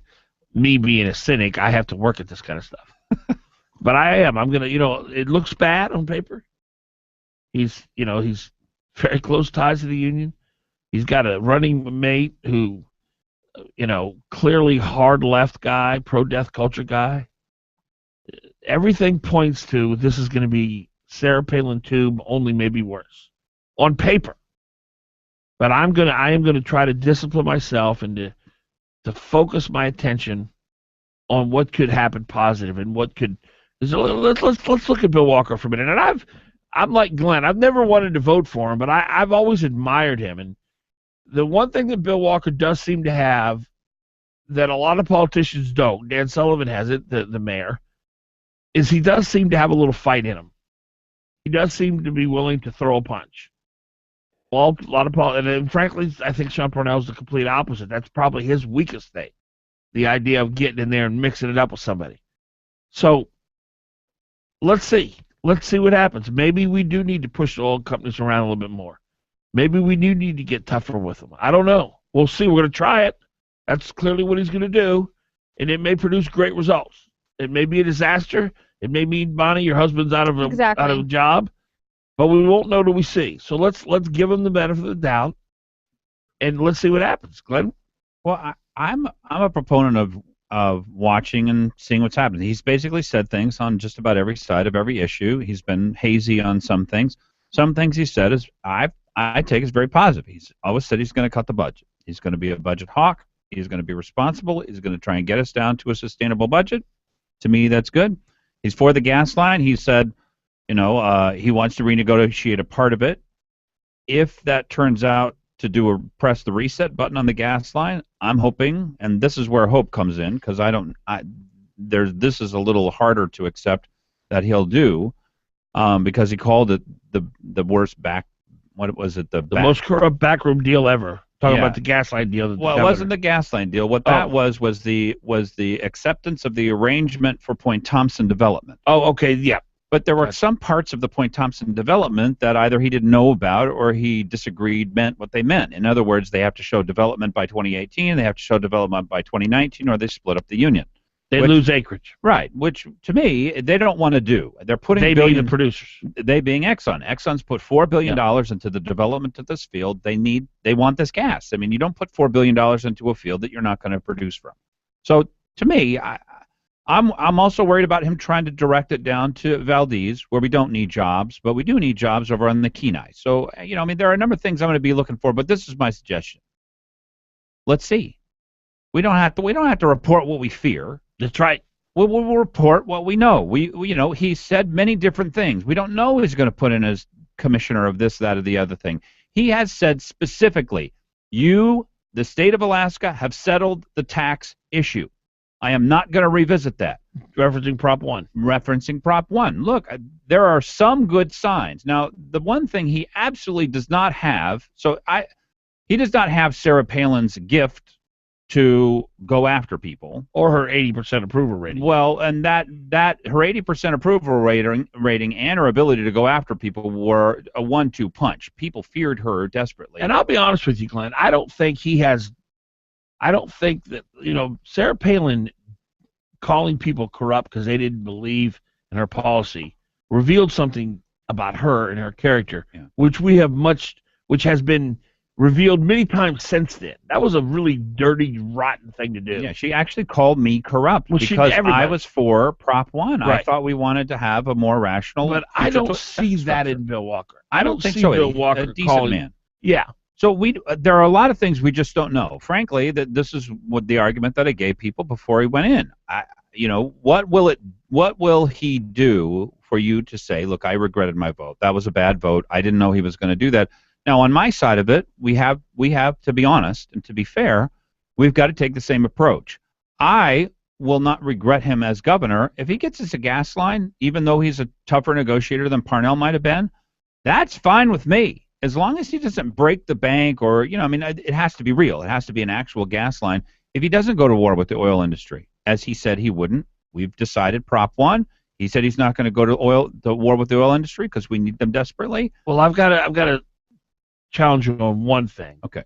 Getting the gas line is not enough, because you can get the gas line and rob the state of billions of dollars. Again, if he goes the customer route and sells the gas at a greatly reduced rate, that would be a redo of the gas line. Well, Essentially, but he the would point be is blowing it up. the point is you can get a gas line pretty easily if the customers get the gas at dirt cheap. But we're going to lose tens of billions of dollars that way. Yeah. So just getting the line is not the litmus test. The question is maximizing the benefits, which Sarah Palin used to, preach all the time. Well, I look, I'm not smart enough to try and work all that through. I agree that But you may not use the words, I'm not smart enough. He'll have to give up a lot, and this is what a lot of people don't know, so you may be hearing this for the first time. In order for your customers to build you a $65 billion processing plant, then 800-mile pipeline, then a liquefaction plant, in order for them to put up the money, because we don't have $65 billion, we're a touch short. We don't have that money lying around. So he says, well, we'll go down to Korean Gas, KOGAS is what he calls them, and we'll go down to Mitsubishi. These are huge manufacturing people, and they want gas on the cheap. They're not buying it. If they build the line and build the ships to ship it across the water and all this other stuff, they're not buying it at market price at that point. So market price might be $12 per 1,000 cubic feet. They might get it at 8. Now, break even for us is probably going to be between 7 and 8. So they essentially will be getting free gas, at least from our point of view. Now, how much of the line do they want? Well, they might want 30 or 40 or 50% of the line. So 50% of all the profits would be consumed in the people who built the line. That's not unreasonable. I don't know. This is what I'm saying is I don't really understand this issue quite well enough to make a judgment. Just so people understand, too, what you're describing is when the customers take most of the risk. The other way to go would be the producers take most of the risk. But when the producers take most of the risk, then they can sell the gas at a higher price. Yep. And that affects the state because we get a portion of the revenue from the gas. So that's the contrast. And Walker seems to be consumer-based risk. Parnell was producer-based risk. And they've already risked. They've already put in they being Exxon and the producers have already put in $4 billion. Yep. They are already buying property. I take it that the advancement of the line is real. I thought Mike was. I disagreed with him. I didn't think Murkowski had a plan because Exxon and BP hadn't signed on. ConocoPhillips had signed on. No, Exxon and BP had signed on. They said we agree to this plan. I don't know. BP come on a little later? Frank had signatures from all three. Oh, okay. I didn't know that. Yeah. So I'm misinformed. I think it all has to do with what you define maximum benefit as. Because Sarah Palin, Bill Walker defined maximum benefit as increase in taxes. And we see the maximum benefit as being lower the taxes, let the company make more of a profit, and then it goes into our bank account. Well, and jobs. Right, and jobs, right. Jobs, infrastructure, industry. Those so are I key do think that components their hearts are in the right place.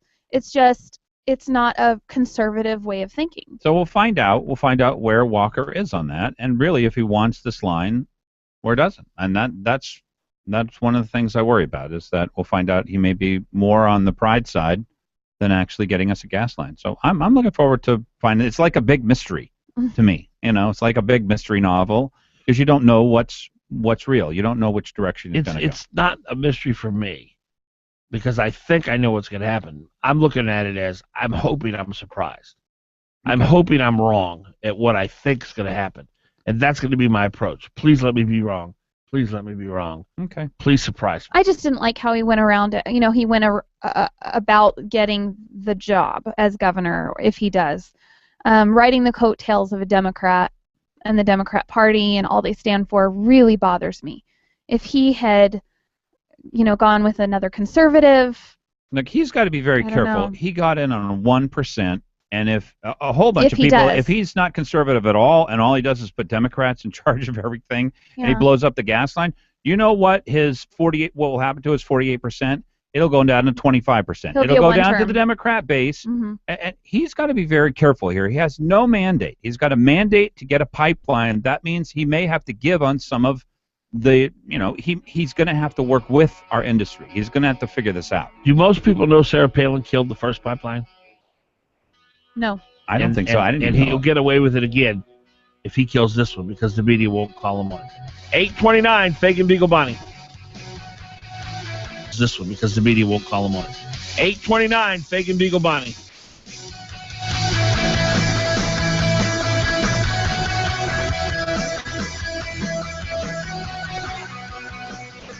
Don't just sit there. Give them a call. 569-1080. Join the conversation. KOAN. Local news brought to you by Jansen Funeral Homes, Jansen's Evergreen Memorial Chapel, Jansen's Alaska Cremation Center, and Jansen's Eagle River Funeral Home. Jansen Funeral Homes, where just like family, they're there when you need them. With KOAN News, I'm Chuck White. A Fort Wainwright soldier is being sent away to serve life in prison. 24-year-old Sergeant Nathaniel Ulrone was found guilty during his court-martial this week, immediately given life for stabbing his 3-year-old son to death this spring. Bethel has a new city manager, and Kenda reports. After a months-long search, the Bethel City Council has chosen 61-year-old Ann Capella for the top job. She currently lives in Michigan and has held city administration positions in that state, Illinois, California, and Wisconsin. She's been on vacation to Alaska twice and once had an almost too close encounter with one of our bears. She'll begin work by attending the Alaska Municipal Management Association meeting in Anchorage later this month.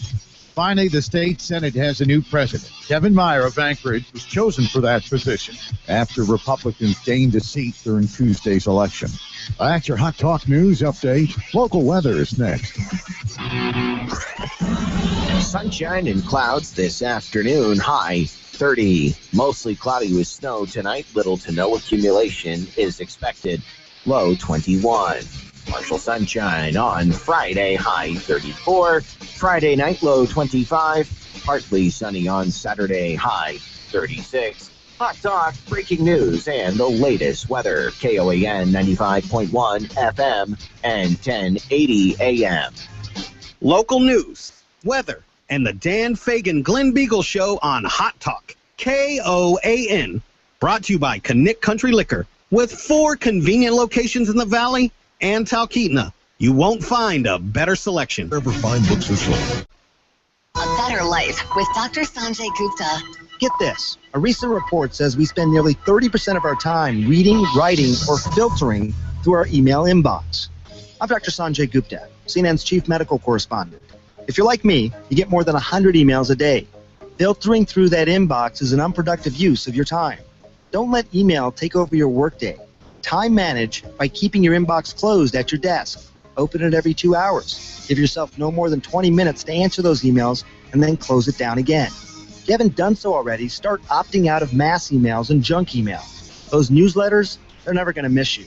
If you're at the point where you dread opening your inbox because it's so cluttered, budget in 1 hour to clean it out. The easiest way to search for emails from bulk senders and then delete those messages all at once. Trust me, cleaning up that inbox will feel as good as it does walking into a clean house. I'm Dr. Sanjay Gupta, helping you live a better life.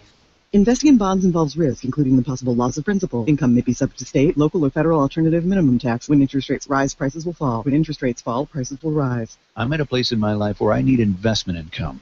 That's why I invest in tax-free municipal bonds. I love the income they provide. Income that's federally tax-free.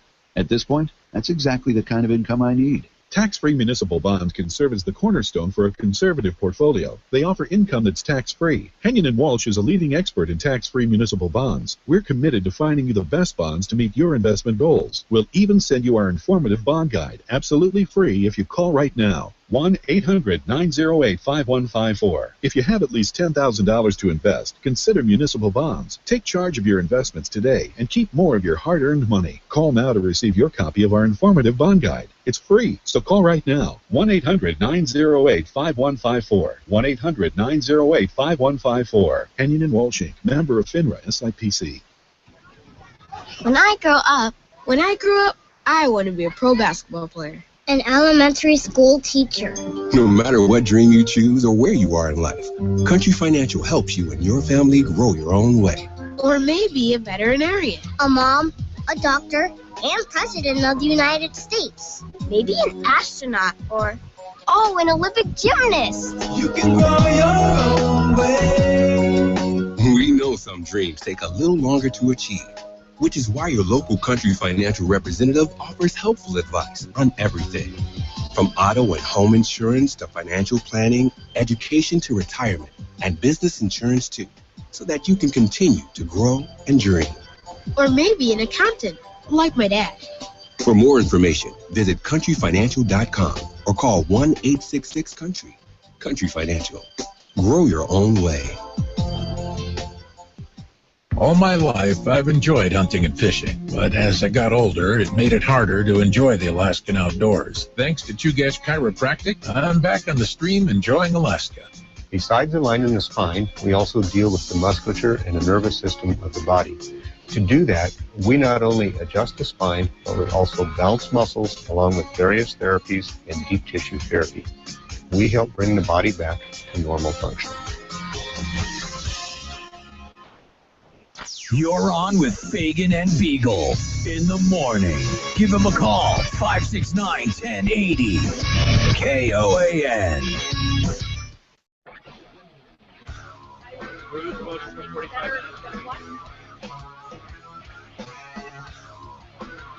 All right, welcome back. Dan Fagan, Glen Biegel, Bonnie Cameron. The arguments have started Well, in Brian earnest. made Bonnie's point during the break. This is gloating. So this is gloating, and Bonnie. For those who just joining us, Bonnie is upset with the Republicans. First of all, because she loathes them, Establishment. and she says that they're gloating because they had such an incredible sweep of victory. And she couldn't No, give that's an not what I'm example saying, but go ahead. of any Republican who was gloating. She did find the very normally kind and soft-spoken Sarah Palin. She quoted something from her, and that wasn't even gloating. Type in Google Republicans gloating. So and so you want me to for listen the to last some? week. Was that the Huffington Post? Maybe Oh, there's Slate, just all kinds Slate, of Republican MSNBC. gloating. Republicans Bonnie, you gloat aware and that despair. leftists have Republicans access to gloat the internet as well as conservatives do? They can write things on there too. when Republicans gloat over their gains. Well, Brian put it perfectly, because this is truly gloating. And Bonnie's point is, because she's so anti-Republican, Establishment. they can't be proud of this victory because they never really do anything with their victories, which is not true. Anything that good has come from this country, it's come from the Republicans. Let's start maybe winning the Civil War. How's that? Okay, that was a long time ago. I'm talking now. The Welfare Reform Act of 1996. Still a different time in our history. Last time we had a major victory with our party. But Brian said gloating is like when you get up on the karaoke bar and you are horrible. You're singing and it's just you're off key and people are laughing and they're cringing. And then at the end of the song you go, yeah, I nailed it. That's funny. That's much more of what the Republicans are doing now. And I agree with that. That's not really gloating. That's like, oh no, here's a better example. I got a better example. I don't remember his name. It was a defensive lineman for the Chicago Bears. Fridge Perry? No. This is like last weekend. And the Bears were down like 42-6 in the fourth quarter to the New England Patriots. And this defensive lineman gets a sack. And he gets up and he starts going, yeah. He's like dancing. And they're down 42-6. They're getting their butts kicked. And this guy's celebrating like they're winning the Super Bowl. That's what we're talking about here. And I agree. The Republican Party should have a measured response to the victory. Mm-hmm. They should come out and say, I realize that maybe in the past we have not taken victories like this and used them and maximized them to change this country. But this time, ladies and gentlemen, I promise you, we are going to take this mandate from the American people, and we will not let them down. See, I totally disagree. I totally disagree with you because with me. I don't know that the people voted against Obama. Up in Alaska, we voted against Obama. We voted against what Mark Pigott did down in office. I don't know that most people even know what Republicans stand for these days. So I think this is what they ought to do. What the Republicans should do is say, we are going to oppose this president when he abuses his power. We are going to try and repeal Obamacare, but he will shut down your Social Security if we do. What about just defunding Obamacare? He will shut down Social Security if we do. We will, and Let him. He'll be the bad guy then. No, he won't be the bad guy. This is what you don't understand. You have to win elections in order to be able to govern. You can't just govern because you want to. They have to make the case with the American people that conservative principles, states' rights, personal responsibility, and life are what we as Americans all support. Here's what. And when they get, I'm not done, I'm almost done. When they get a majority of people who agree with them and a president who agrees with them, but they got to make the case to get to 60. They're not at 60. They can't govern because the Democrats will stop everything they do, and they have the presidency. So we've got a lot of work to do. And it's not time to get up and say, we promise that we won't let this opportunity go. What it's time to do is to get up and politically, smartly say, we oppose this president as you do. We oppose Obamacare as you do. We oppose the Washington, D.C. takeover of the United States of America as you do. We oppose them overriding all of your state's interests as you do. Right. So that's the kind of thing that I think they should get up and say. This is not a ringing endorsement of republicanism, because I don't even think Republicans know what they believe. We're with you, America.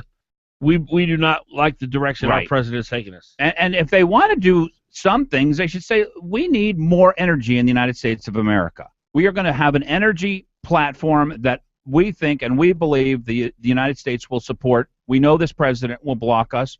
We are hoping that in 2 years you give us another chance.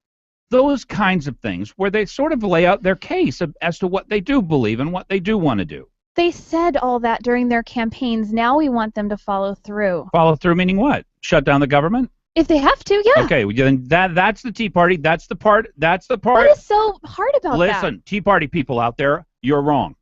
You're wrong on this. You're absolutely wrong, and this is what will happen. If you shut down the government and stop Social Security checks, you'll lose the Senate next time. Hillary will be president. You will lose the House of Representatives. You will lose the Senate. You will lose the argument. You don't know why, and I want to tell you why it's so important you listen to me. I am a member of the Tea Party. I started Tea Party organizations. I have more credibility than you do. Here is why you will lose. Our country elects people to go and represent us, not to shut down government.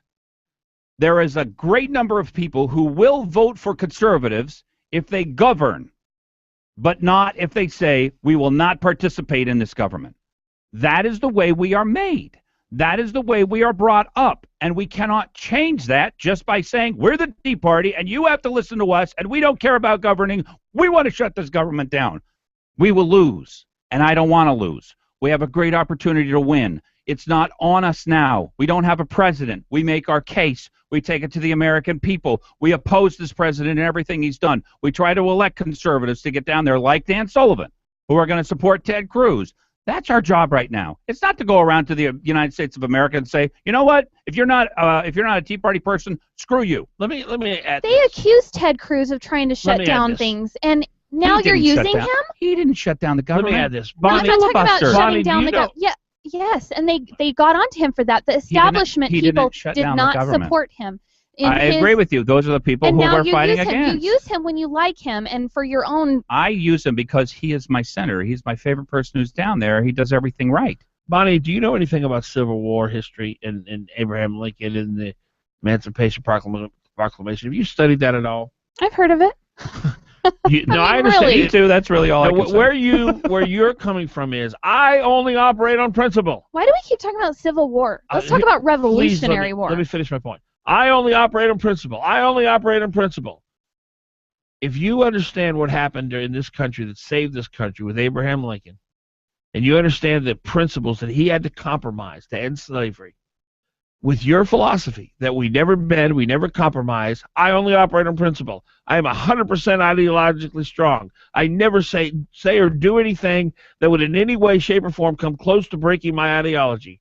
We would still have slaves today. The Democrats your rigidness is impractical. The Democrats never bend or come over to our side, and we've had a Democrat in power now for 6 years. I didn't say that we compromise every time, but you have to have some flexibility. Your rigidness would mean we'd still have slaves today. I don't agree with that. It is not governable. Now, here Matt Johnson makes a great point, and I want to give that point after we come. Who does? Matt Johnson. 8:44. Fagan, Biegel, Bonnie.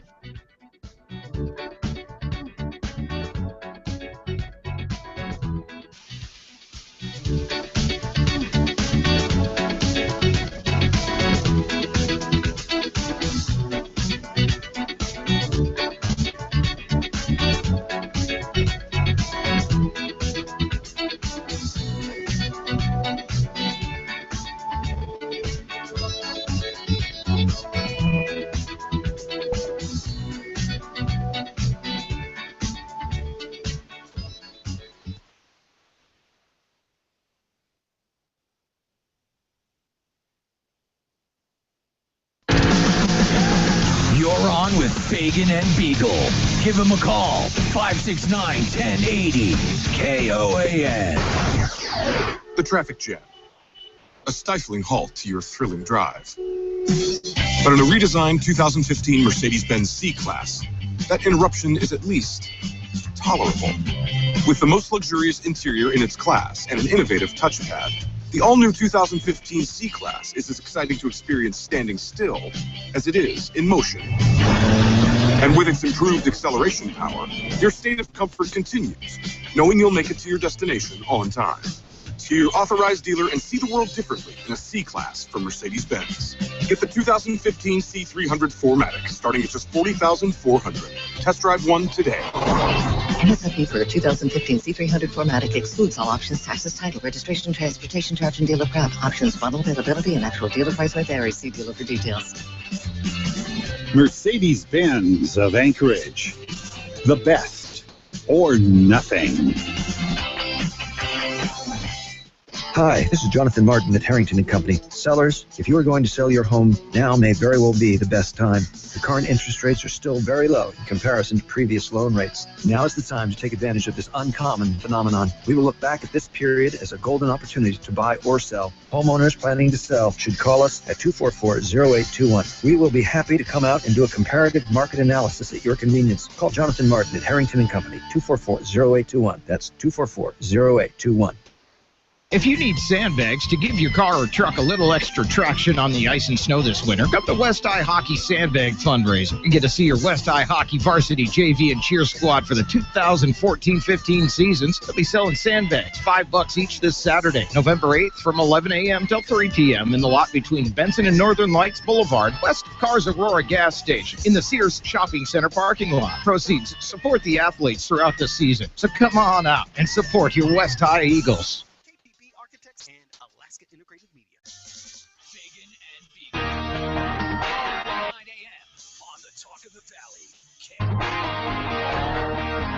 Dan Fagan, Glen Biegel, Bonnie Cameron, KOAN, KVNT. Also streaming on the danfagan.us. I'll tell you this much. The temperature is much hotter in the control room with Miss Cameron here. I'm getting a tan, too. The heat is rising, as they say. We're talking about Cameron, who is from the Blame Republicans First crowd establishment. You mean Bethany? Bethany, yeah. And she said, she's very rigid in her beliefs and don't ever compromise or bend your principles, and just if you can't get your way, then just take your ball and go home. Matt Johnson, who ran Joe Miller's campaign, I think is from the same ilk. He just sent you a text. Yeah, and this is such a great conversation, by the way. I'm so glad we're having it. I find it annoying. Okay, but it's the most important one because Tea Party people are very insulated. I know a lot of them. They do not talk to other people who are outside of their... That is so true. And so this is the opportunity... Why should I? I know what I believe. Yeah, this is the opportunity that they have to learn about politics because politics is a little different real world, you mean? Yeah, the real world. Okay, so this is what Matt Johnson says, and I have a response. I think one could argue... I think one could even argue that it backfired... Oh, wait. He sent me another text, sorry. Hey, Glenn, in case you didn't get the memo, there was a Republican wave this election. The government shutdown last year, a year ago, had zero effect on this election. This is my response to that, because I'm suggesting... And your point is that the government shutdown didn't help us or hurt us. It did hurt us. No. I'm suggesting we go back to a government shutdown in this way, saying right up front, we know that Barack Obama is going to call our bluff, and that we will shut down the government until he says he won't send out your Social Security checks. We know that you depend on those to be able to put food on your table, and we just want you to know this is how serious the disagreement is between Barack Obama and the Republican Party. We would never jeopardize your Social Security checks because of some law that we had passed. But we will fight him. We will even shut the government down just to show you how serious we are about this. But when he calls us on this and says, I'm not going to send out Social Security checks, we will have to buckle, and we will have to pass a budget. Now, we will try to get the budget to be as reasonable as possible. In other words, you are making the case that Barack Obama is the problem. that the laws that he's passed, which are totally unconscionable and absolutely outrageous to most Americans, are going to have to change. But we don't have the power right now. We will exercise as much power as we possibly can. We know he's going to call our bluff. We know he's all in on this. Anyway, that's what I would suggest is the political strategy for Republicans right now. It does involve shutting down the government, as they did last time, which was very effective to show how little, A, that we really care about government employees, and B, it shows how all in, how one-minded the Democrats are, that they would deny people their Social Security checks when it comes right down to it, instead of repeal any part of Obamacare. So that's my suggestion. That's what I wanted to say. I don't know. It's very difficult to sit here with two guys who have been in this arena for years and be able to express myself in a way that, you know, you guys can understand. Because I feel like you've been entrenched in it for so long that it seems okay to you to just keep going down this path of giving in and socialism and flexibility and stepping into the path of socialism. Well, the hope, Bonnie, here is this. There is one hope that we have, and on all of our hope is in this one basket, that the majority of Americans do not want socialists who have taken over the Democrat Party to lead this country. If that's not true, then it doesn't make a difference whether we shut down government now or shut down government later or do this or do that. If that's not true, if people really do want socialism and they're moving much closer to it as the Democrats take more and more control, then it doesn't make any difference. So our hope is that we can sew together this group of conservatives, common sense independents, libertarians, and frankly, some establishment I'd like to leave out the libertarians if I could. Yeah, I know. I would too. Well, look, I know a lot of people consider themselves libertarians. They're just very conservative. Some people consider themselves libertarians, and they're complete crackpot, out of their mind, banana people. They're dangerous. I differentiate between those two things. Anyway, so the hope here is that given another election where we have the demonstration of Barack Obama stopping every good law, upholding outrageous, unconscionable laws, upholding this federal takeover of state lands and state priorities, that we can make the case that these people need to come together and vote for us again. And given that, then maybe we win the presidency and we can do more. I just think Republicans need to change their message because something's not working about it. What would you like them to say? Well, I want to differentiate ourselves and quit giving. I feel like, you know, people say, oh, I'm not a social issues person. Well, that's one of the platforms of the Republican Party is the social issues. We care about life. Mm-hmm. We care about jobs. We care about people's day-to-day lives, the economy, lower taxes, smaller government. And I'm even tired of saying smaller government. We need to have limited government. There you go. Only necessary. Bonnie, do you know of any other talk show host that you've ever listened to that talks about abortion more than me? Well, no. I mean, I really appreciate your stance on life. I totally agree. And I mean, you made that a big thing in the forum you had with Walker and Parnell. Yeah, I've always believed that we should talk about the importance of marriage, how life is precious. I don't think we should shy away from any of that. And I think that I'm not calling for that. It's just that it's so such a touchy subject anymore. People don't want to go there. Politicians don't want to go there. All the more reason we should talk about it. Right. I agree. I agree with you on that. I don't know if you heard the clip we played from Byron Mollett when I asked him if a baby was alive in a mother's womb. He went into rage mode. Oh, yeah. He went into pure rage mode. So it affects all of us because all of us, those of us who believe that a baby is in a life, you know, we're pretty confident in that position. Those who don't believe that, I think that they live in inner turmoil that is really not even bearable. So either way, it's an issue that draws great reaction from people, and I think we should keep hitting it. Right, I agree. I just see that when the senators and the Congress people go to D.C., they seem to give more than the Democrats do, and I think there's absolutely no doubt about that. Well, and that's what I think I mean by gloating. It's when you talk a big game and then you don't follow through. They go and they talk about what they're going to do in D.C. and all this stuff. I mean, like Joni Ernst talking about how she's going to go and hog tie pigs and stuff like that. Do it. You know what, Go there and do it then. Let those of us who are Republicans, let's enjoy our moment. That's fine. I know you don't like us. I know you think we have a horrible track It's history. only gloating when you don't follow through. Okay, but just let us enjoy the moment. We just had the largest victory ever in a midterm. And we still have more work to do, by the way. There's another runoff, and Mark Begich hasn't conceded Can we here. high five a little bit? Can we do a little two-step in the end zone? Yeah, I mean, it's been how long? 8 years since the Republicans have. And we're going to get a Republican president in 2 years. Who? Oh, I don't know. Hopefully it's Ted Cruz. That's not a very Scott long Walker. time away, really. Yeah, no, I like politics. Scott Walker. I think Scott Walker would probably be the front runner. Yeah, that's who I think too. Because Ted Cruz? I don't think Ted Cruz is. Normally, people don't go from the Senate and go to be president. No. It just doesn't happen. Just The our current Republicans president. keep trying it. Well, look, they would have taken a yellow dog. It Yeah. didn't make any difference who it was who ran. Will anybody disagree As long with as this? they could read a teleprompter. Will anybody disagree with this? The two things that have to change. One, we have to stop leveraging our kids' future. Yeah. Second, we'll never do that until we break down and get control of the public employee unions. Would anybody disagree with either one of those? Public employees. I would say that we have to get back to states' rights and stop trying to federalize every issue. Yeah, but see, Glenn, the public So that's employee the thing. unions on a federal level are leading the charge to grow government.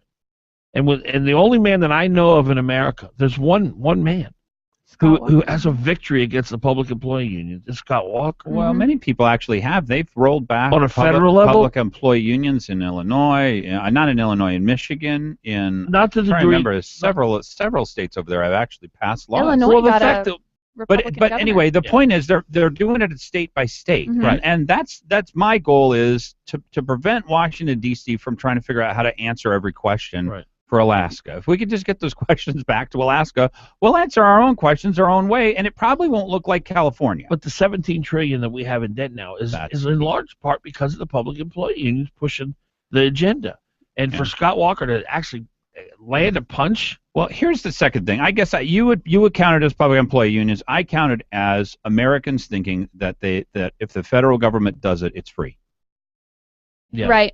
Right? Yes. It's not free. It's not free. It's not free. No, So the welfare state, yeah, we have to change that. Well, it's not. Look, a lot of people are getting checks from the government nowadays, and they want to give more 50%. checks. Well, with Obamacare, eventually we're all going to be thrown off our private insurance. You know, if you have the blessing to have private insurance, because it's less costly to the business. Yeah. Well, almost all get it. Like 86% of people will be getting a And check. that's what they want. A quote check to help pay for your insurance, your government cheese. You know, from the government. So I don't know, but I have a difficulty not with. I'm not trying to put it on somebody else. I'm talking about us. It's us understanding that government doesn't create things. It doesn't create money. It creates debt. It creates regulations, and that's what we've got to change that in our own hearts. We will be back, same bat channel, same bat time. Fagan, Biegel, and Bonnie. Bonnie Cameron's back in town, so Oh yeah, the heat's back on, baby. We'll see you tomorrow morning. Town, so oh yeah. the heat's back on, baby. We'll see you tomorrow morning.